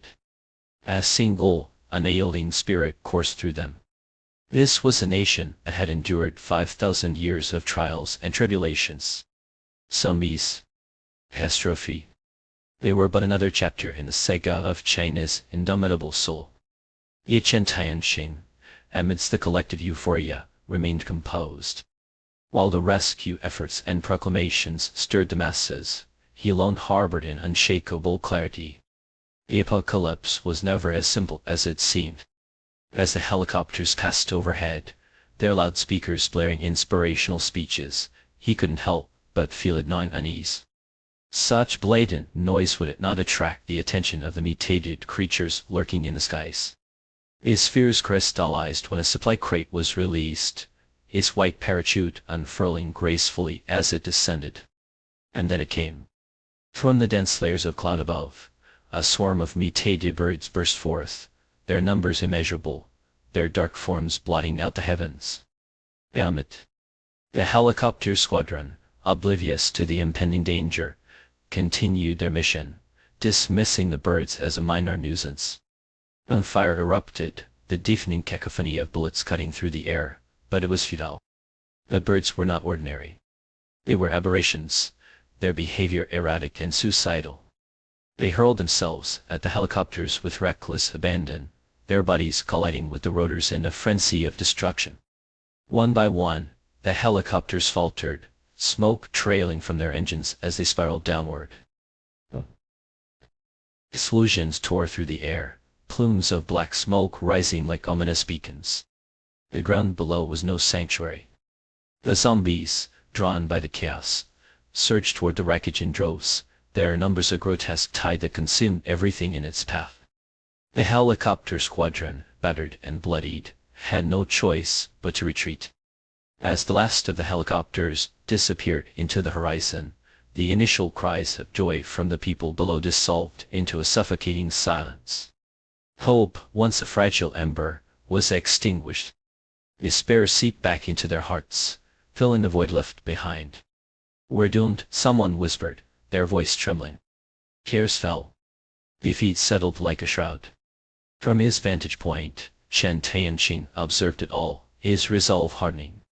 If he had once planned to hide, to bide his time and grow stronger in secret, that plan was now discarded. He would carve a path through the chaos. For the soldiers who had once risked everything to save him, he would repay the debt, one drop of blood at a time. Adjusting his gas mask and gripping his weapon tightly, Chen Tianxing leapt into action. The apocalypse was far from over. And neither was he. The zombies that had been drifting aimlessly nearby, dull-eyed and slack-jawed, were now stirred into a frenzy, lured by the sound and the faint, tantalizing scent of human flesh. Like moths to a flame, they launched themselves forward in a suicidal assault. Chen Tianxing swallowed his rising anger and focused on the immediate threat, methodically dispatching the wave of undead with grim efficiency. Only when the last of them lay crumpled in lifeless heaps at his feet did he turn, his gaze sharp and venomous, toward the apartment building across the street. The survivors on the opposite side, realizing belatedly that their interference had caused more harm than good, ducked back into the shadows of their windows, silent and shamefaced, as if retreating into their own insignificance. Chen Tianxing unfastened the ropes securing him and leapt to the ground with practiced ease, his senses on high alert as he prepared to harvest the crystal cores from the corpses. But before he could begin, that same meddlesome idiot called out again. "Psst, hey buddy, over here." The voice was low, almost conspiratorial, yet loud enough to draw the attention of another nearby zombie. It turned, its nostrils flaring as it caught the scent, and began to shuffle toward the sound. Hey, are you out scavenging for supplies? The voice continued, now tinged with a desperate, pleading edge. Could you grab some for me while you're at it? Just to become on. It's nothing for a guy like you. Chen Tianqing's patience snapped. Grab some for your mother, he roared, his voice a thunderclap of fury. But it was too late to retreat, the damage was done. The nearest zombie, drawn by the commotion, lunged toward him. Chen raised his shield instinctively, bracing for impact. As the creature hurled itself forward, he swung his spade with precision, the blade slicing cleanly through its skull. The zombie crumpled, its body twitching spasmodically, its jaw still working in grotesque mimicry of life. With a second, decisive blow, he split its head open, silencing it forever. You're amazing, man, seriously, incredible, the idiot across the street shouted again, his voice brimming with misplaced admiration. Hey, since you're so badass, how about helping me out with those supplies? Chen Tianqing bent down, grabbed the severed zombie head, and hurled it with all his strength. The grotesque missile sailed through the air with unerring accuracy, smashing through the open window and sending the man inside into a fit of panic shrieking. He scrambled to toss the head back out, his curses trailing after Chen Tianqing, who had already turned his back. If you're not gonna help, just say so, you lunatic, you psycho, you'll die a horrible death, mark my words. Chen Tianqing did bother to respond. Men like that, he thought grimly, wouldn't last long enough to reach the safety of any refuge. And if by some miracle they did, he'd make sure to deal with them before they could cause more harm. But the idiot's shouting had already set the wheels of chaos in motion. The entire neighborhood seemed to awaken, the undead stirring from their aimless wandering and converging toward the source of the noise. Their numbers swelled, a relentless tide, surging forward without pause. Chen Tianqing sighed heavily. So much for a stealthy supply run. The airdrop had landed in the center of the garden district, an area dotted with artificial rock formations, gazebos, and rusting exercise equipment. The zombies here were manageable, just a few dozen, but the commotion had drawn in another dozen or so from the perimeter. There was no avoiding a fight now. He tapped to relay on the terrain to even the odds. Scrambling up one of the artificial rock formations, Chen positioned himself strategically. The zombies swarmed below, their grotesque faces twisted with hunger as they clawed and scrambled to reach him. One by one, they clambered up, only to be met with the brutal efficiency of his spade. Each swing was precise, each strike fatal, and the bodies piled up at the base of the rocks like discarded marionettes. From the windows of the surrounding apartments, other survivors watched in stunned silence. Among them were two particularly unfortunate souls who had drawn the short straws earlier that day, forced out of their relative safety in a desperate bid for supplies. They had been cowering in the stairwell, paralyzed by fear, until now. Look, look, one of them whispered, his voice trembling with a mixture of awe and disbelief. That guy's actually going for the supplies, and he's taking on all those zombies. He's dead for sure, the other replied, shaking his head. No way he makes it out alive. Not even God himself could save him now. But as they watched Chen Tianqing's methodical slaughter, their expressions shifted from derision to astonishment. Military-grade shield, a combat spade, a gas mask. Is he some kind of special forces soldier, or maybe a superhero? If you have your phone, quick record this. The sight of Chen Tianqing, standing atop the rocks like a lone warrior from some ancient legend, stirred something in them. A reckless courage, born of misplaced confidence, began to take root. Zombies don't seem so tough, one of them muttered, tightening his grip on the steel pipe he carried. If he can do it, so can we. It was a sentiment as foolish as it was fatal. They had no idea that Chen Tianqing's strength came not from bravado, but from years of hard-earned experience and a body onto superhuman resilience. Their own frail, malnourished frames were no match for the relentless ferocity of the undead. But emboldened by their delusions, they charged down the stairs, their makeshift weapons clutched tightly. Bursting through the building's front doors, they roared their defiance. Come on, you bastards, bring it on. Their shouts echoed through the courtyard, drawing the attention of several nearby zombies. The creatures turned, their lifeless eyes locking onto the new targets, and charged. Where the hell did these idiots come from? Chen Tianqing muttered under his breath, watching the scene unfold with a mix of disbelief and exasperation. The first man swung his pipe with all his might, striking the zombie squarely in the head. But the blow only caused the creature to lurch sideways before it lunged forward, sinking its teeth into his shoulder.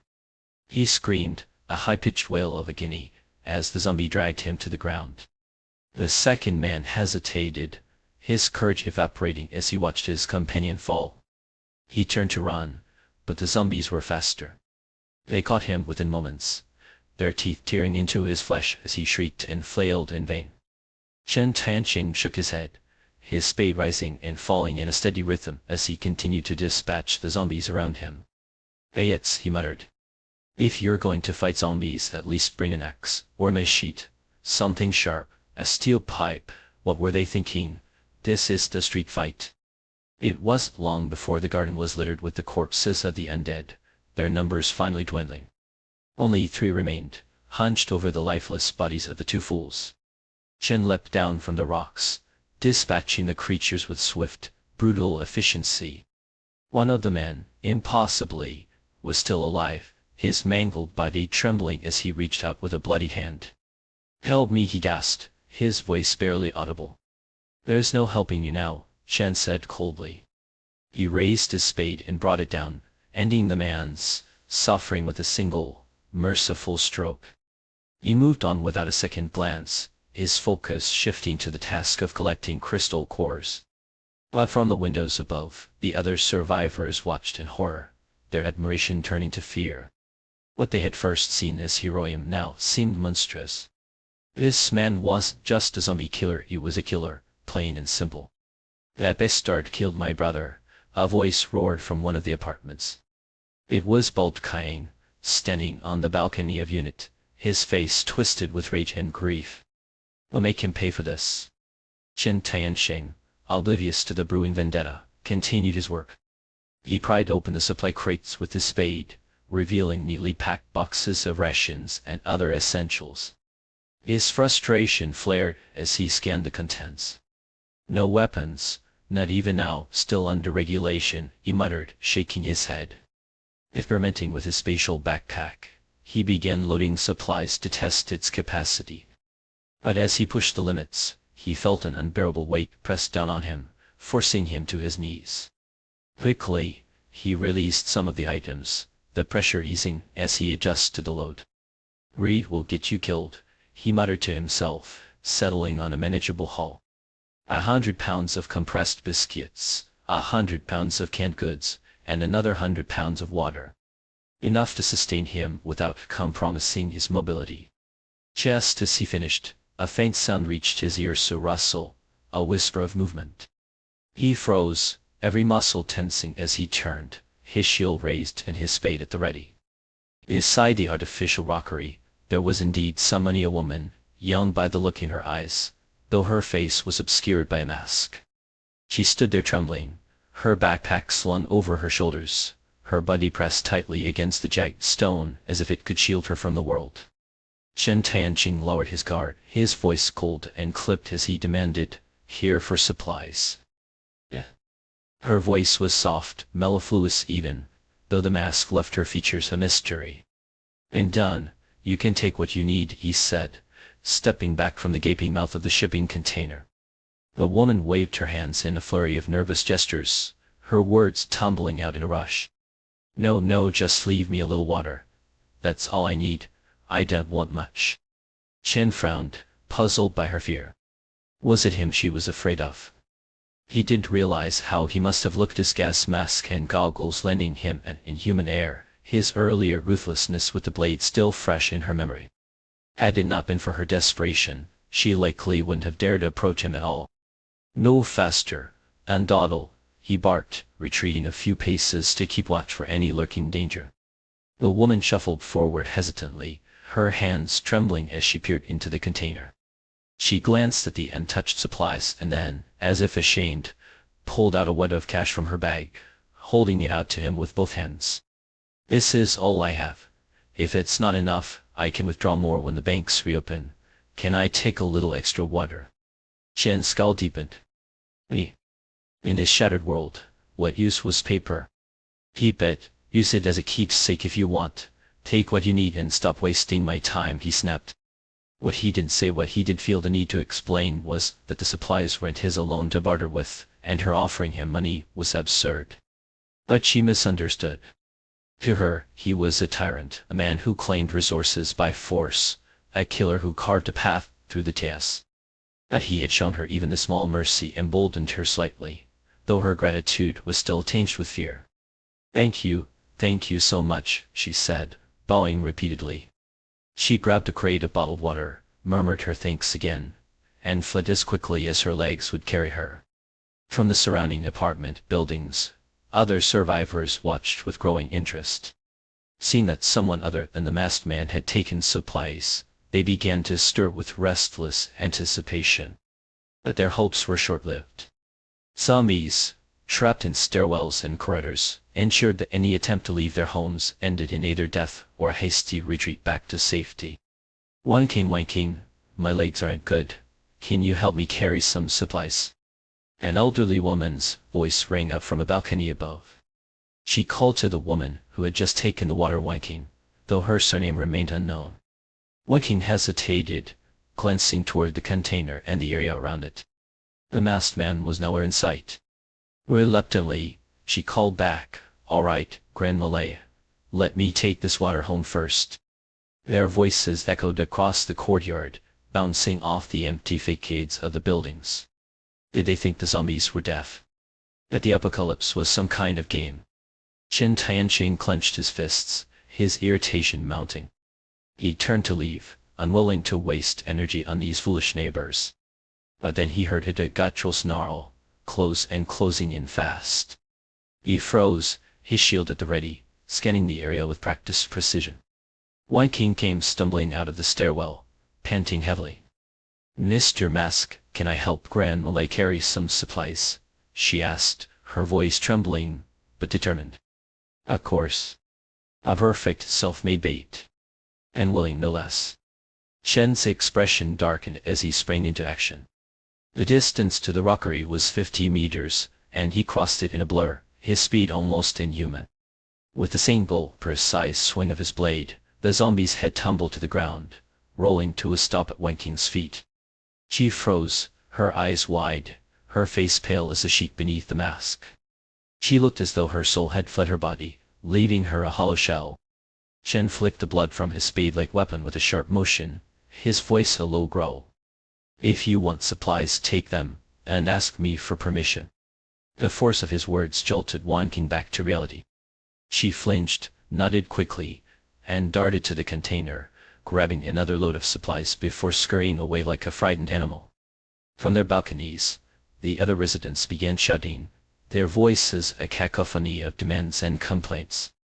"Wanking, help me grab some supplies too. Hey girl, you're already taking so much. Share with the rest of us. Come on, be a team player."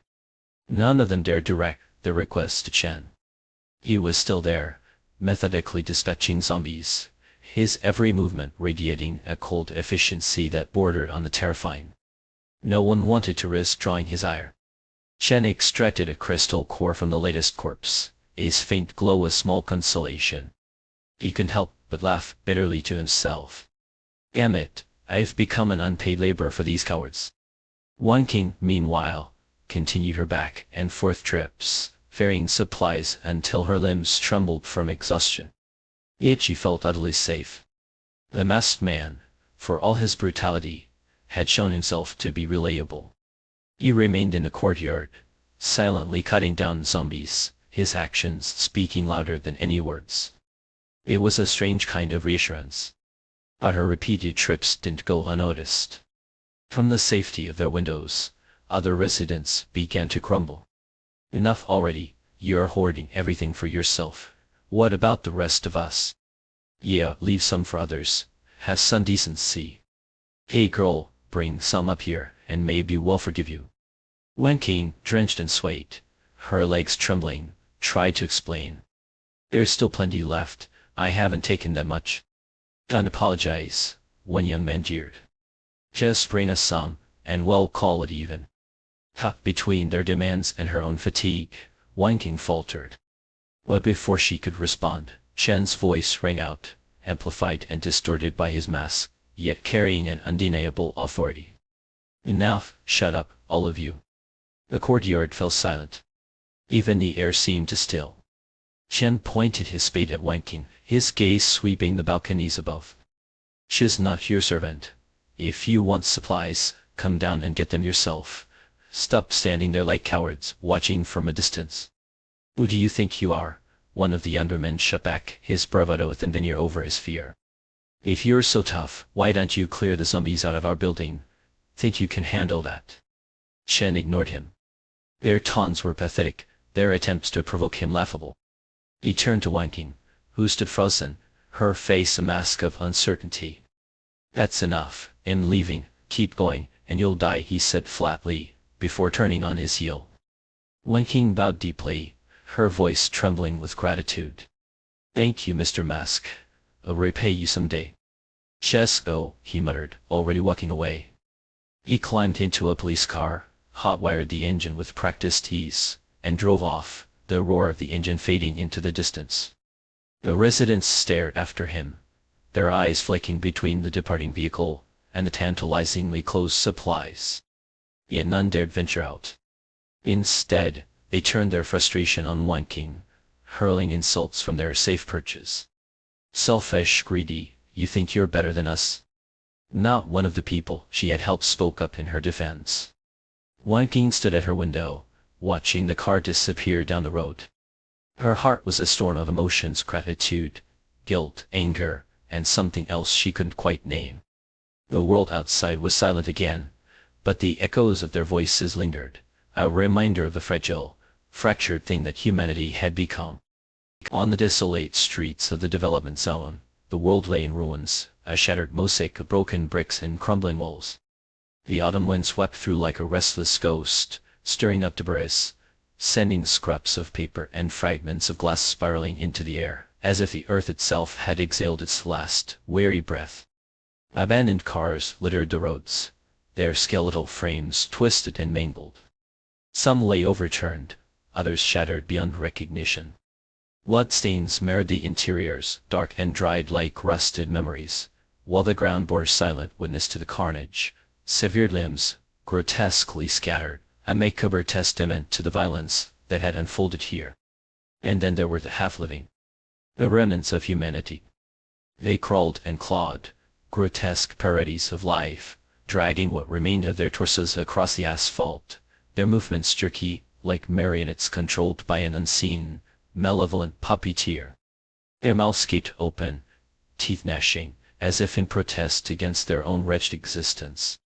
A police car roared through the chaos, its engine growling like a predator on the hunt. It plowed mercilessly over one of the undead, the sickening crunch of bone and flesh obliterated beneath its wheels. Behind the wheel sat Chen Tianqing, his expression a study in grim focus. One hand gripped the steering wheel with practiced ease, while the other flicked through the translucent interface of a glowing system screen projected before him. His eyes darted between the road and the screen, his mind a whirl of calculations and possibilities. The whole this time had been substantial and T2 crystal cores, enough to round out to a clean 100 points. Enough for a 10-full draw. That was why he had ignored the chess around him, why he had stopped to intervene or play the hero.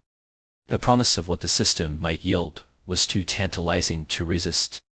With a sharp intake of breath, he tapped the 10-draw option, his pulse quickening.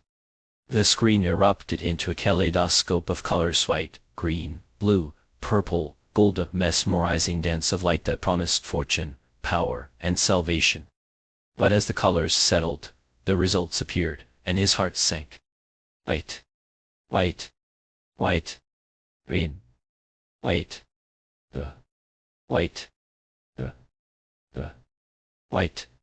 Chen Tianqing stared at the screen, his mouth slightly agape, the corners of his lips twitching in disbelief. 6 white, 1 green, 3 blue. Not a single purple, let alone cold. Yet improbably, 3 blues in 1 draw. A small consolation. Suppressing a surge of irritation, he began opening the white boxes first. Each click was a small knife to his patience. The contents spilled out: 5 bottles of clear spring water, 1 bottle of source water. His jaw tightened. "You've got to be kidding me," he muttered, his voice low and sharp. "Yesterday it was a cat paw glove, and today you give me 6 bottles of water. What's next? A box of tissues? Black-hearted system, you're rubbing me blind." He ranted and grumbled, though he knew it was futile. The system's rewards were final, immutable. There was no return policy in the apocalypse. With a resigned sigh, he moved on to the blue boxes, muttering under his breath, "If it designed this system, every draw would be gold. Look at you, stingy as hell. I can't even be bothered to complain anymore." The blue boxes, at least, yielded something of value: skills. Strength surge, twice over, which doubled his strength for 10 seconds with a 1-hour cooldown. Stamina recovery, which instantly restored his physical energy, but could only be used once a day. And finally, mental resonance, a skill that created a psychic tremor within a 10-meter radius, consuming 10 points of mental energy per use. He studied the descriptions carefully, his irritation giving way to cautious optimism. The mental resonance skill, in particular, intrigued him. It bore the hallmarks of a psychic ability, the kind that could attack enemies with sheer force of will or manipulate objects with a thought. Among the abilities in the system, psychic powers were often considered the pinnacle, the most versatile and formidable. Without hesitation, he learned all 3 skills. A faint glow emanated from the center of his forehead, his pineal gland pulsing briefly before the light faded. The final box was green. He had little hope for it, likely some minor permanent attribute increase. But when he opened it, his eyes widened in astonishment. "Well, he'll be damned," he muttered, a grin tugging at his lips. "A happy accident, huh?" Inside was a vial of source elixir, a rare substance that boosted mental energy by 10 points in 1 go. He held the blue test tube up to the light, its contents shimmering faintly. Without hesitation, he uncapped it and drank. The effect was immediate. His mind felt razor sharp, his thoughts crystalline, as if a fog he had known was there had suddenly lifted. A shiver ran through him, unbidden, the sensation both invigorating and unsettling. Riding high, he turned his attention to the remaining crystal cores in his inventory. One hand on the wheel, the other held a core absorbing its energy. The process was methodical, almost meditative, as he worked through the entire stash. When he finished, he opened his attribute panel. Physique, stamina recovery, restores physical energy instantly. Strength surge, double strength for 10 seconds. Speed boost, double speed for 10 seconds. Mental energy, mental resonance, psychic tremor within 10 meters. The numbers were impressive, but the diminishing returns were glaring. Beyond the base attribute of 20, each first-tier crystal core added a mirror to his stats. It was a painfully inefficient process. His gaze drifted to the pile of spent cores in his inventory, a pang of regret tightening his chest. If only they could be repurposed. Wait a minute. A thought struck him, and a slow smile spread across his face. In the early days of the apocalypse, who could say what might prove useful? "Nothing goes to waste," he murmured, his tone almost conspiratorial. As if in response, the system interface shifted. A previously locked page slid into view, the skills page. Rows of grayed out icons and placeholders stretched before him, a tantalizing glimpse of potential yet untapped. The system, he realized, was far more intricate than it appeared. Its ability to convert energy into matter, the spatial storage it provided, this was no mere human invention. "Not from Earth," he muttered, the words slipping out before he could stop them. But then again, the apocalypse itself defies reason. Rats turning into monsters, the dead walking was one more impossibility. He shook his head, dismissing the thought. There were more pressing matters at hand. The car sped through the barren streets, the engines hummed a steady counterpoint to his thoughts. He had a mission, to clear a path for the rescue team from the survivor base. Alone, he had carved his way through the chaos, driven by purpose. The city of Jiang was divided by the Songhua River, its northern and southern districts separated by the winding waterway. Chen Tianqing's destination lay just ahead of a service station at the junction of the development zone and the highway. Though the area was rural, it swarmed with the undead. If left unchecked, the horde would doom the rescue team to catastrophic losses. But he had a plan. A strategy gleaned from a decade of post-apocalyptic warfare, the mountain of corpses, sea of fire tactic. Zombies, devoid of intelligence, were slaves to their senses. A well-laid trap, baited with sound and fire, could draw them in and annihilate them in mass. The service station was ideal, a flat, open area surrounded by farmland. With careful preparation, it could become a death trap for the undead, clearing the highway for miles around. As dusk fell, Chen Tianqing arrived at the station. He drove into the lot, parking his car with precision. For a moment, he remained inside, his sharp eyes scanning the area. Movement flickered in the station's windows. Enhanced vision revealed 3 figures inside, 2 men and a woman. Survivors. Negotiations, huh? He muttered, his tone dry. It's just got complicated. The gas station rest stop lay stranded in the desolate outskirts, a realm where mutated beasts roamed freely, their menace far surpassing that of the undead. Chen Tianqing had assumed the station was long abandoned, a relic surrendered to the apocalypse. Yet here it stood, improbably alive, harboring survivors who had somehow endured the savage wilderness. Stay still if they stay still, he murmured to himself, a mantra of caution. For 5 agonizing minutes, a tense silence hung in the air, broken only by the distant rustle of leaves and the faint hum of the night. Then the moment shattered. Drawn by the scent of life, a sluggish horde of zombies stumbled into the station, their guttural moans tearing through the quiet and disrupting the uneasy stalemate. Chen had no choice but to act. He stepped out of the car, the creak of the door punctuating the night. In one hand, a battered shield, in the other, a spade sharp enough to cleave bone. His movements were deliberate, his resolve unshaken. The zombies had to be dealt with first. This one just survival it was a statement. A display of dominance meant to silence any doubts lingering in the minds of those watching from within the station. Inside the dimly lit rest stop, 3 figures huddled together. The first, a middle-aged man with a weathered face, was Lu Ming, the gas station's owner. The other 2, a young man and woman barely out of their teens, were his distant relatives, employees who had once pumped gas and cleaned windows before the world had turned to ash. The apocalypse had driven them into hiding, barricading themselves in this meager sanctuary. Days had passed without the sight of another living soul until tonight, when headlights pierced the darkness and brought a stranger to their doorstep. Who was this man? What did he want? Was he a threat, or worse, a harbinger of death? The 3 crouched by the window, peering out with a mix of curiosity and dread. The stranger had left his vehicle, and neither dared to make the first move. Fear of the undead, coupled with the corrosive mistrust of humanity, kept them frozen in place. For 5 long minutes, suspicion and silence reigned. Then the zombies arrived. As swarmed, perhaps 15 ambled clumsily into the station, their grotesque forms illuminated by the pale light of the moon. Damn it, he really brought them here, hide, quick.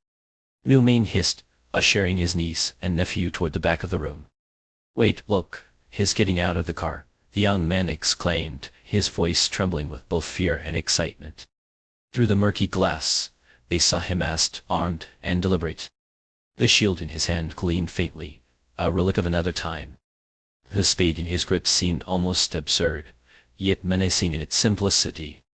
What the hell is he wearing, trying to scare people to death? Lu Ming muttered, his voice tinged with exasperation. The young man's eyes lit up. That's an American shield, isn't it? He looks like a superhero. Superhero, my ass. He's just another idiot who's gonna get himself killed, Lu Ming snapped, though his words failed to suppress the growing curiosity of his younger companions. Outside, the stranger moved with a precision that defied belief. His spade rose and fell, each swing a calculated strike. Heads rolled, bodies crumpled. One by one, the zombies fell, their grotesque forms reduced to lifeless heaps. Speed, power, he moved like a force of nature, a storm incarnate. The young man gasped, unable to contain himself. I knew it, he really is a superhero. Shut up. Liu Ming hissed, clapping a hand over his nephew's mouth. Do you want to attract more of them? But even Liu Ming couldn't hide his astonishment. He stared, slack-jawed, as the last of the zombies collapsed. The stranger stood amidst the carnage, unscathed, his breathing steady. He made no move to harvest the crystalline cores from their skulls, a common practice among survivors, but instead turned toward the station, his posture calm yet commanding. Inside, the trio's emotions were a chaotic tangle. The young man and woman were electrified, their eyes brimming with admiration. Liu Ming, on the other hand, was gripped by unease. He blocked the door with his body, his voice trembling as he called out through the glass. What do you want? I need gas, Chen Tianqing replied, his tone as indifferent as if he were ordering coffee. We're out, Liu Ming shot back, his voice firm. Oh, is it really gone, or is there another reason? Qian. He wept inconsolable, but the three paid him no mind. They moved through the terrain with a cursory glance, their steps deliberate yet detached, like wanderers inspecting a battlefield long after the carnage had ended. Chen Tianqing nodded with quiet satisfaction, his voice calm but resolute as he broke the silence. This place is ideal. A natural depression, in a moment, we'll douse the ground with gasoline, spread it evenly across the surface, and prepare some Molotov cocktails. Once everything's ready, we'll drive the car to lure the zombies here, enter through that gate, exit through the other. As soon as the car's through, we lock the gate. This becomes a natural inferno, a crematorium of our own making. The siblings, sharp-eyed and eager, caught on immediately. They volunteered to search for empty bottles, their enthusiasm like kindling to a growing fire. Crafting Molotovs was a skill that, in the apocalypse, everyone would eventually learn, but this was only the third day of the outbreak. Chen Tianqing guided them with meticulous precision, his tone patient yet firm. Unfill the bottles completely. Half full is ideal, that's where the explosive force lies. Seal the mouth with a cloth stripe on and inside, one and out, like this.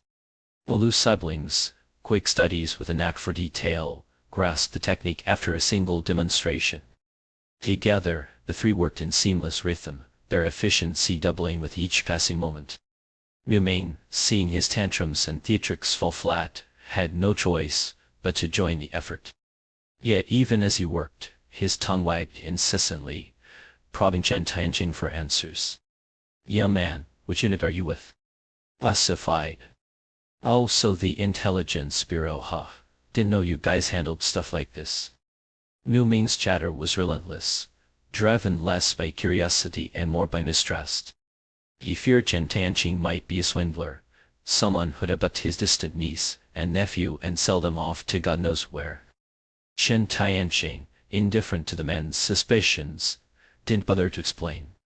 A pair of extra hands was useful, after all.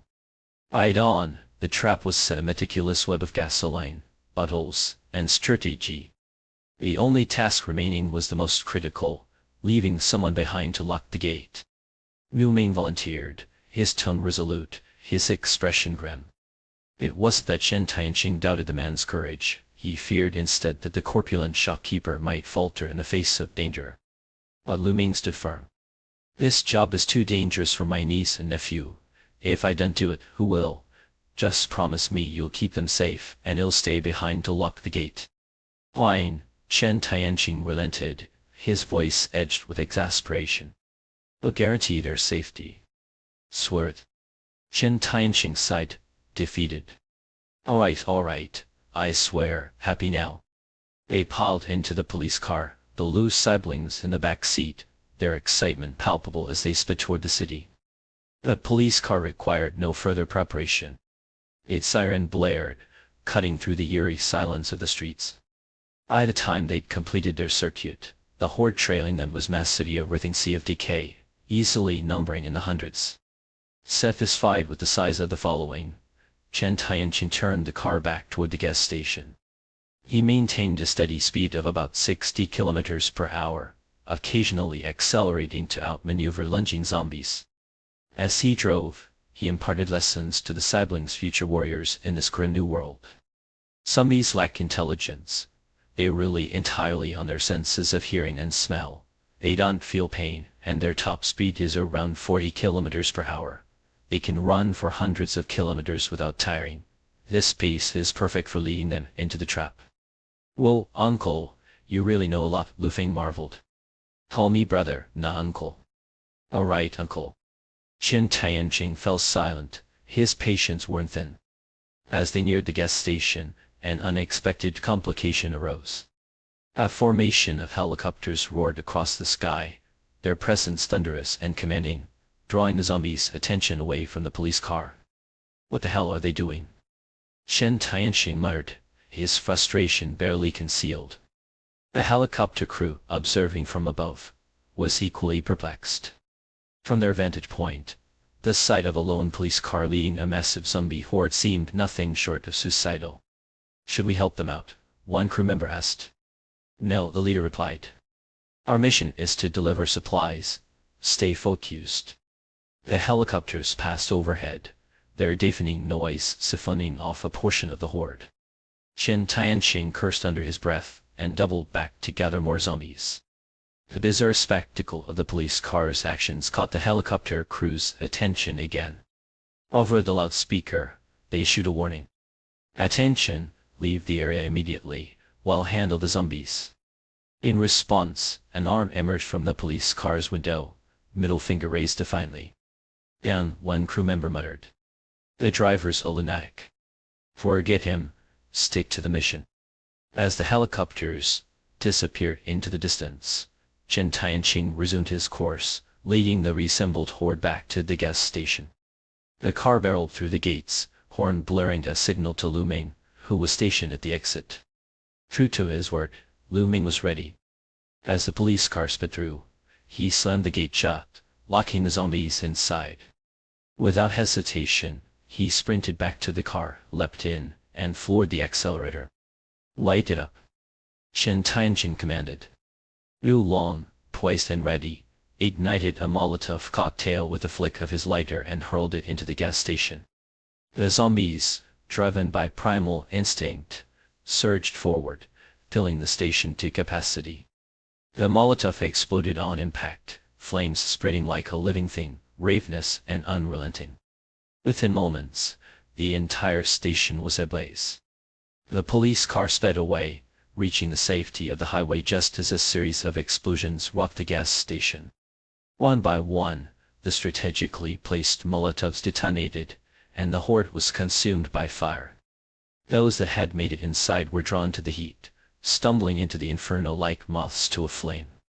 From the safety of their vantage point, the group watched as the gas station transformed into a hellish pyre. Liu Ming, his face pale, but resolute, lit a cigarette and offered one to Chen Tianqing. Chen Tianqing accepted, the glow of the lighter briefly illuminating his face. He exhaled a plume of smoke, his voice a low murmur. What a rush!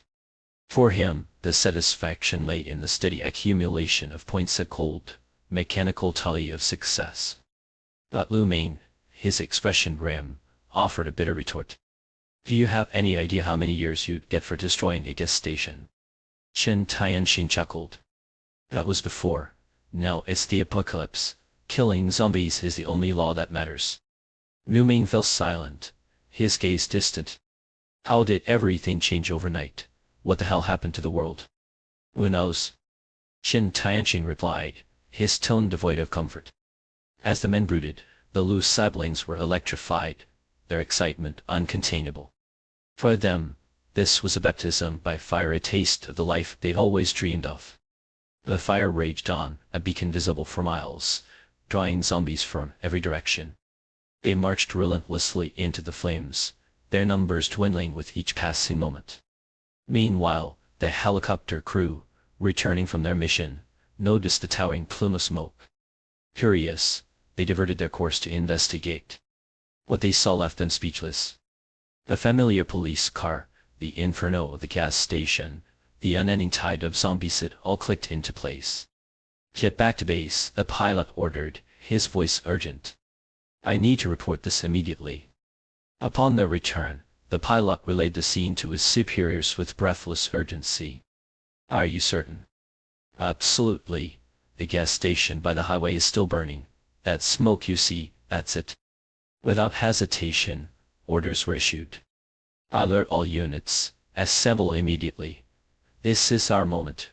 We have 2 hours to secure the highway and establish a safe corridor for rescue operations." Unbeknownst to Chen Tianqing, his actions had provided the military with an invaluable opportunity. Yet the credit for this monumental feat would not go to him. Instead, it would be attributed to the gas station owner, Lu Ming. "Are you sure you really called Lu Ming?" That question, Chen Tianqing had asked so many times, had lost count. The gas station owner, Lu Ming, his patience stretched thin, affirmed once again, "I even showed you my ID. Why don't you believe me?" "Listen," Chen Tianqing said, his tone edged with a peculiar finality, "if your name's not Lu Ming, I swear, I won't take you with me." Lu Ming, his face a portrait of exasperation, shot back, "If you had burned down my gas station, I wouldn't have come with you if you begged me." The bickering between them had been relentless since they left the gas station, a running spat that the Lu family twins in the back seat had long since stopped paying attention to. "Enough, let me think in peace." Chen Tianqing finally snapped, though his tone lacked conviction. It was disbelief that gnawed at him, but a deep, unshakable sense of unease. Today had been a day of impossibilities. Not only had he crossed paths with the Lu twins, those future legends of the battlefield, but also with the man who would one day lead the nation's defense and internal affairs ministry. It was a cosmic joke, one too elaborate to laugh at. Lu Ming drove in silence, while Chen Tianqing closed his eyes, feigning rest. In truth, his mind was elsewhere, his fingers moving deftly in the void of his consciousness as he summoned the system interface. Baton pull draw. He needed the rush, the thrill of randomness. The rewards had been generous this time, a windfall of points. Enough for 32 10 pull draws. Surely, with that many chances, even the unluckiest soul would crack open a golden treasure chest. He whispered a silent prayer. The first draw, 6 white, 3 green, 1 blue. The second, 7 white, 3 green. The third, 8 white, 2 green. The fourth, 9 white, 1 green. The fifth, 10 white. "Are you kidding me?" Chen Tianqing's voice was a low growl, his frustration barely contained. "This is beyond rigged. If you don't give me something worthwhile, I swear I'll hack your code and rewrite this whole damn system myself." Were it not for the others in the car, he might have unleashed a tirade that would make even the most hardened programmer blush. "Up and," he barked, his voice laced with a mix of desperation and defiance. Whether it was his threats or sheer statistical inevitability, the system finally relented. A golden light burst forth, radiant and almost blinding. A golden treasure chest. It was real. It was finally real. Chen Tianqing's hands trembled as he opened the gleaming box, the brilliance spilling out in waves that made him squint. When the light faded, it revealed a single vial of liquid. His heart raced as he read the description. Genetic sequence modification serum, fire. His mind whirred. Memories of his past life surfaced unbidden, fragments of a world unraveling. Scientists had once hypothesized that catastrophic acid rain had rewritten human genetic sequences. Those caught in the rain had their genes irreparably damaged, while the diluted remnants in the atmosphere, over time, gave rise to the first wave of evolvers and awakened. But this Serantis was no chaotic mutation. It promised a clean, deliberate transformation. No side effects. A direct evolution into a fire element awakened. The implications were staggering. Yet doubt lingered. Was it wise to use such a rare treasure so frivolously? To squander a golden reward on a single vial? His instincts told him no, though the temptation gnawed at him. The golden chest had opened a door to questions he was ready to answer. The system, so seemingly random, hinted at a deeper logic. White, green, blue, purple, gold, each tier tied to genetic evolution. Coincidence? Or something more deliberate? He shook his head, dismissing the spiraling thoughts. There would be time to dissect the system's mysteries later. For now he had 26 draws left. He needed to press on, to gather more data, to uncover the rules hidden in the chess. Continue, he commanded. Let's see what else you've got. The seventh draw, 8 white, 1 blue, 1 purple. A purple, huh? He opened the new chest with cautious excitement. Inside, another vial waited. Genetic immunity serum. His brow furrowed. Immunity. Against what? He combed through his memories, piecing together fragments of a time long past. 2 years into the apocalypse, scientists had developed a zombie immunity serum, a breakthrough that rendered the infected resistant to prey and viruses. It was a lifeline, a shield against the low-level undead hordes. Could this be the same? If so, the implications were monumental. A single vial could turn the tide of humanity's survival. He could hand it over to the government, cement his place in history as the savior of mankind. The thought filled him with a heady mix of pride and anticipation. Give me more, he whispered, his voice barely audible. More immunity serums.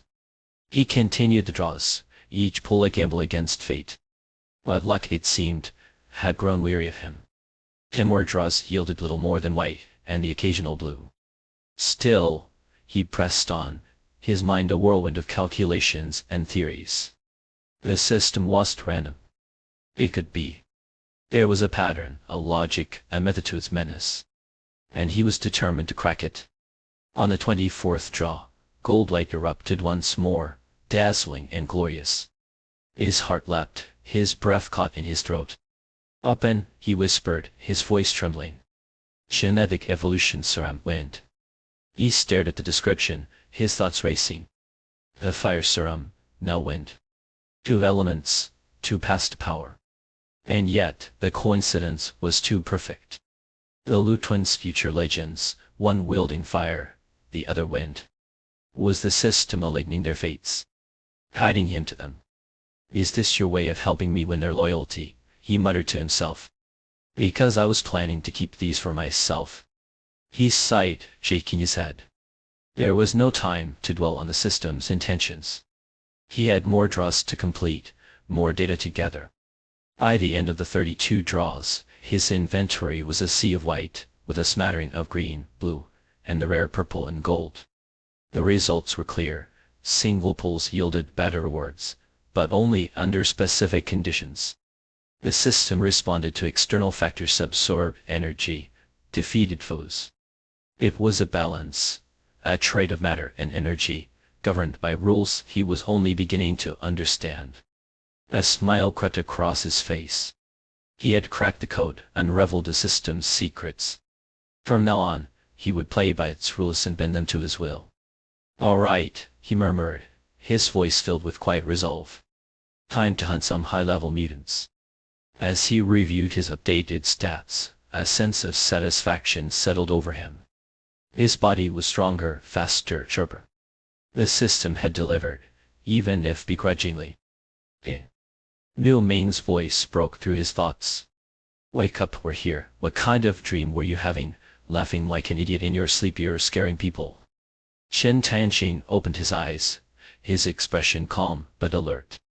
He glanced out the window, noting the desolate landscape. Without a word, he reached for his gas mask and goggles, securing them with practiced precision. You 3, he said, his voice firm. Stay in the car, then come out no matter what happens. In the northern outskirts of Jiangqing lies a development zone, home to the Qingbi freight yard, the very place Chen Tianqing had insisted on visiting. As for why they were there, Chen Tianqing remained tight-lipped, and Liu Ming, the rotund companion, couldn't pry an answer from him. The police car came to a gradual halt in the midst of the desolate freight yard. Stop the car. Liu Ming slammed on the brakes, bringing the vehicle to a standstill. The door swung open, and Chen Tianqing stepped out, casting a cold, sweeping gaze across his surroundings, finally fixing his eyes on an eastern heavy truck. It wasn't long before the warehouse door creaked open, just a sliver, and out crawled 3 men, each brandishing an axe with a menacing demeanor. Their clothes were spattered with blood, evidence of either slaying zombies or humans, marking them as formidable adversaries. The freight yard, bustling with daily logistics, boasted ample warehouse space, ensuring no shortage of food and water. Thus, during these apocalyptic times, the survivors of the yard were well fed and robust. Chen Tianqing carried neither weapon nor shield, only a gas mask. "What brings you here to the freight yard?" one of the men demanded, his voice cold. Chen Tianqing surveyed them with a detached air, replying, "I wish to borrow something from you. We have nothing to lend. If you know what's good for you, leave now, or we won't be so polite." The speaker, clad in a vest with tattoos of dragons and tigers, wore a fierce expression, clearly not a man to be trifled with. "His brother, let's talk this over peacefully," Lu Ming interjected, stepping out of the car to play the peacemaker, trying to diffuse the tension. The tattooed man cursed vehemently, "Who's your brother? Get lost before we make you." Just as Lu Ming turned to urge Chen Tianqing to leave, everything blurred before his eyes. "Make a move, just what I wanted." In a flash, Chen Tianqing was upon the tattooed man. His speed doubled. Everyone felt a momentary blur, and before they could react, a fist landed squarely on the tattooed man's face. Moments ago, they had stood 20 meters apart. Now, in the blink of an eye, one man was sent flying. Was this even human speed? The 2 men accompanying the tattooed thug were bewildered, but before they could react, they too were sent sprawling, unconscious on the ground. 10 seconds elapsed, and the speed boost faded. Having survived the inferno at the gas station, Chen Tianqing's attribute points were now formidable, thanks to the reward package. Basic. First skill, Stamina Recovery, rapidly restores stamina upon use. Strength. First skill, Power Surge, doubles strength upon use. Speed. First skill, Speed Boost, triples speed upon use. Mental Power. First skill, Mental Shock, delivers a psychic blow upon use. Even without the speed boost, with a base speed of 37, running 100 meters in under 5 seconds posed no challenge. The fight began swiftly and ended just as quickly. Lu Ming stood dumbfounded, mouth agape, asking, "Why did you attack them? Why kill them all?" Chen Tianqing cast a nonchalant glance at the warehouse, nodding towards it. "If you want to know why, take a look inside, and you'll understand my actions." Lu Ming, unaccustomed to the harsh realities of the apocalypse, couldn't fathom Chen Tianqing's ruthless decisiveness. Yet Chen Tianqing's intentions at the freight yard were crystal clear: to acquire a vehicle and save lives. Leading Lu Ming to the warehouse's shutter door, they found only a narrow opening, forcing them to crawl inside. But this posed no obstacle for Chen Tianqing. Flexing his fists, he murmured, "With 30 points of strength, 1 punch should be enough to break open the door." With that, he struck, sending the metal door crashing down. Boom. The scene within was laid bare. Though dimly lit, the warehouse was cluttered with discarded bottles, food containers, garbage, and excrement scattered everywhere. In the shadows stood several figures, both men and women. 2 men wielded knives, clutching a woman's hair, muffling her cries. The woman was in a pitiable state, utterly unclothed, her body covered in bruises and grime. Not far away lay another man, his fate uncertain, his suit tattered and stained with blood. Further inside, more women lay sprawled, equally unclothed, their eyes vacant, bodies bruised and filthy. They appeared listless, lifeless, as if death. After the chest beyond the window, he flung open the hood, sleeves rolled up with a resolute determination, and dove into the task of dismantling the spark plug. No hesitation, no second thought, just action. It was long before Lu Ming, his mouth as restless as ever, stormed over, spewing curses like a broken faucet. Animals, Worse than animals, how could such scum exist in this world? It's the apocalypse. You'll get used to it. I'll never get used to it. People like that kill every last one of them. You know, I misjudged you before. You're actually a good man. Chen Tianqing, busy with his repairs, didn't even look up. Good men don't live long. The wicked, on the other hand, live forever. Lu Ming fell silent, his words caught in his throat. Regardless, Lu Ming muttered, you did the right thing. People like that deserve to die. As he worked, Lu Ming rambled on, recounting the grim tale. The woman they had saved was Yang Su, the owner of the freight yard. The other women, those hollow-eyed and broken, were her employees. On the third day of the apocalypse, the freight yard staff had splintered into factions. The honest ones were beaten to death, while the darker, festering desires of the others spiraled out of control, turning the yard into a nightmare. Lu Ming trembled as he spoke, his anger shaking him to his core. It's true, isn't it? The apocalypse doesn't just turn people into zombies. It amplifies the evil in their hearts, turning them into monsters. Chen Tianqing replied offhandedly, this sort of thing is common in the apocalypse. What do you mean by that? Lu Ming demanded, his voice sharp. You'll understand soon enough, Chen Tianqing said simply. Lu Ming's eyes darkened. What a cursed world. Just then, Lu Long came charging in, his face pale with urgency. Uncle, it's about those women, they're trying to kill themselves. Lu Ming turned to Chen Tianqing, panic etched across his face. What do we do now? Life and death are up to fate. If they want to die, let them. You can't stop them, and you certainly can't save them. The uncle and nephew stared at him, stunned into silence. They had expected such a cold, unflinching answer. Finishing with the spark plug, Chen Tianqing closed the hood with a decisive clang. Remember, he said solemnly, this is the apocalypse, not peacetime. Back then, at least there were mental hospitals. Now, even if you save them, they'll either go insane or turn into zombies, and when that happens, they'll harm you and everyone else. Do you understand what I'm saying? Lu Long hesitated, then asked cautiously, so we're really just going to stand by and do nothing, watch them die? Chen Tianqing wiped his hands, already walking away. Then watch, let's go. They returned to the warehouse, where Lu Feng was drenched in sweat, frantically trying to restrain the women. She managed to hold one back, but the other slipped through her grasp, her clothes clinging to her like a second skin. Uncle, help me, she cried. Help, what for? Let them go. If they want to die, let them. Better today by their own hand than tomorrow in a zombie's jaws. His words froze Lu Feng in her tracks. In that moment of distraction, one of the women slashed her wrist. Blood sprayed out in a crimson arc, splattering the others.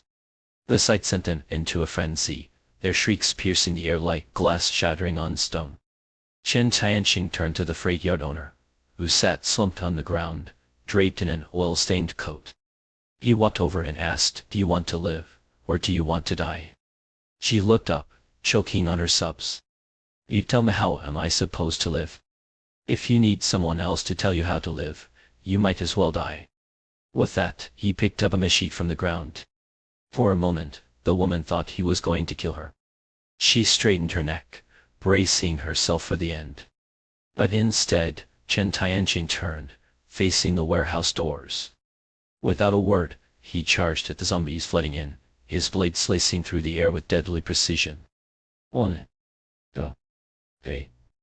The sound of flesh meeting steel was sharp and final. Drawn by the noise and the smell of blood, more zombies stumbled in, but none made it past the doorway. Chen Tianqing stood firm, cutting them down one by one with the efficiency of a butcher at work. Wait, leave a couple for me.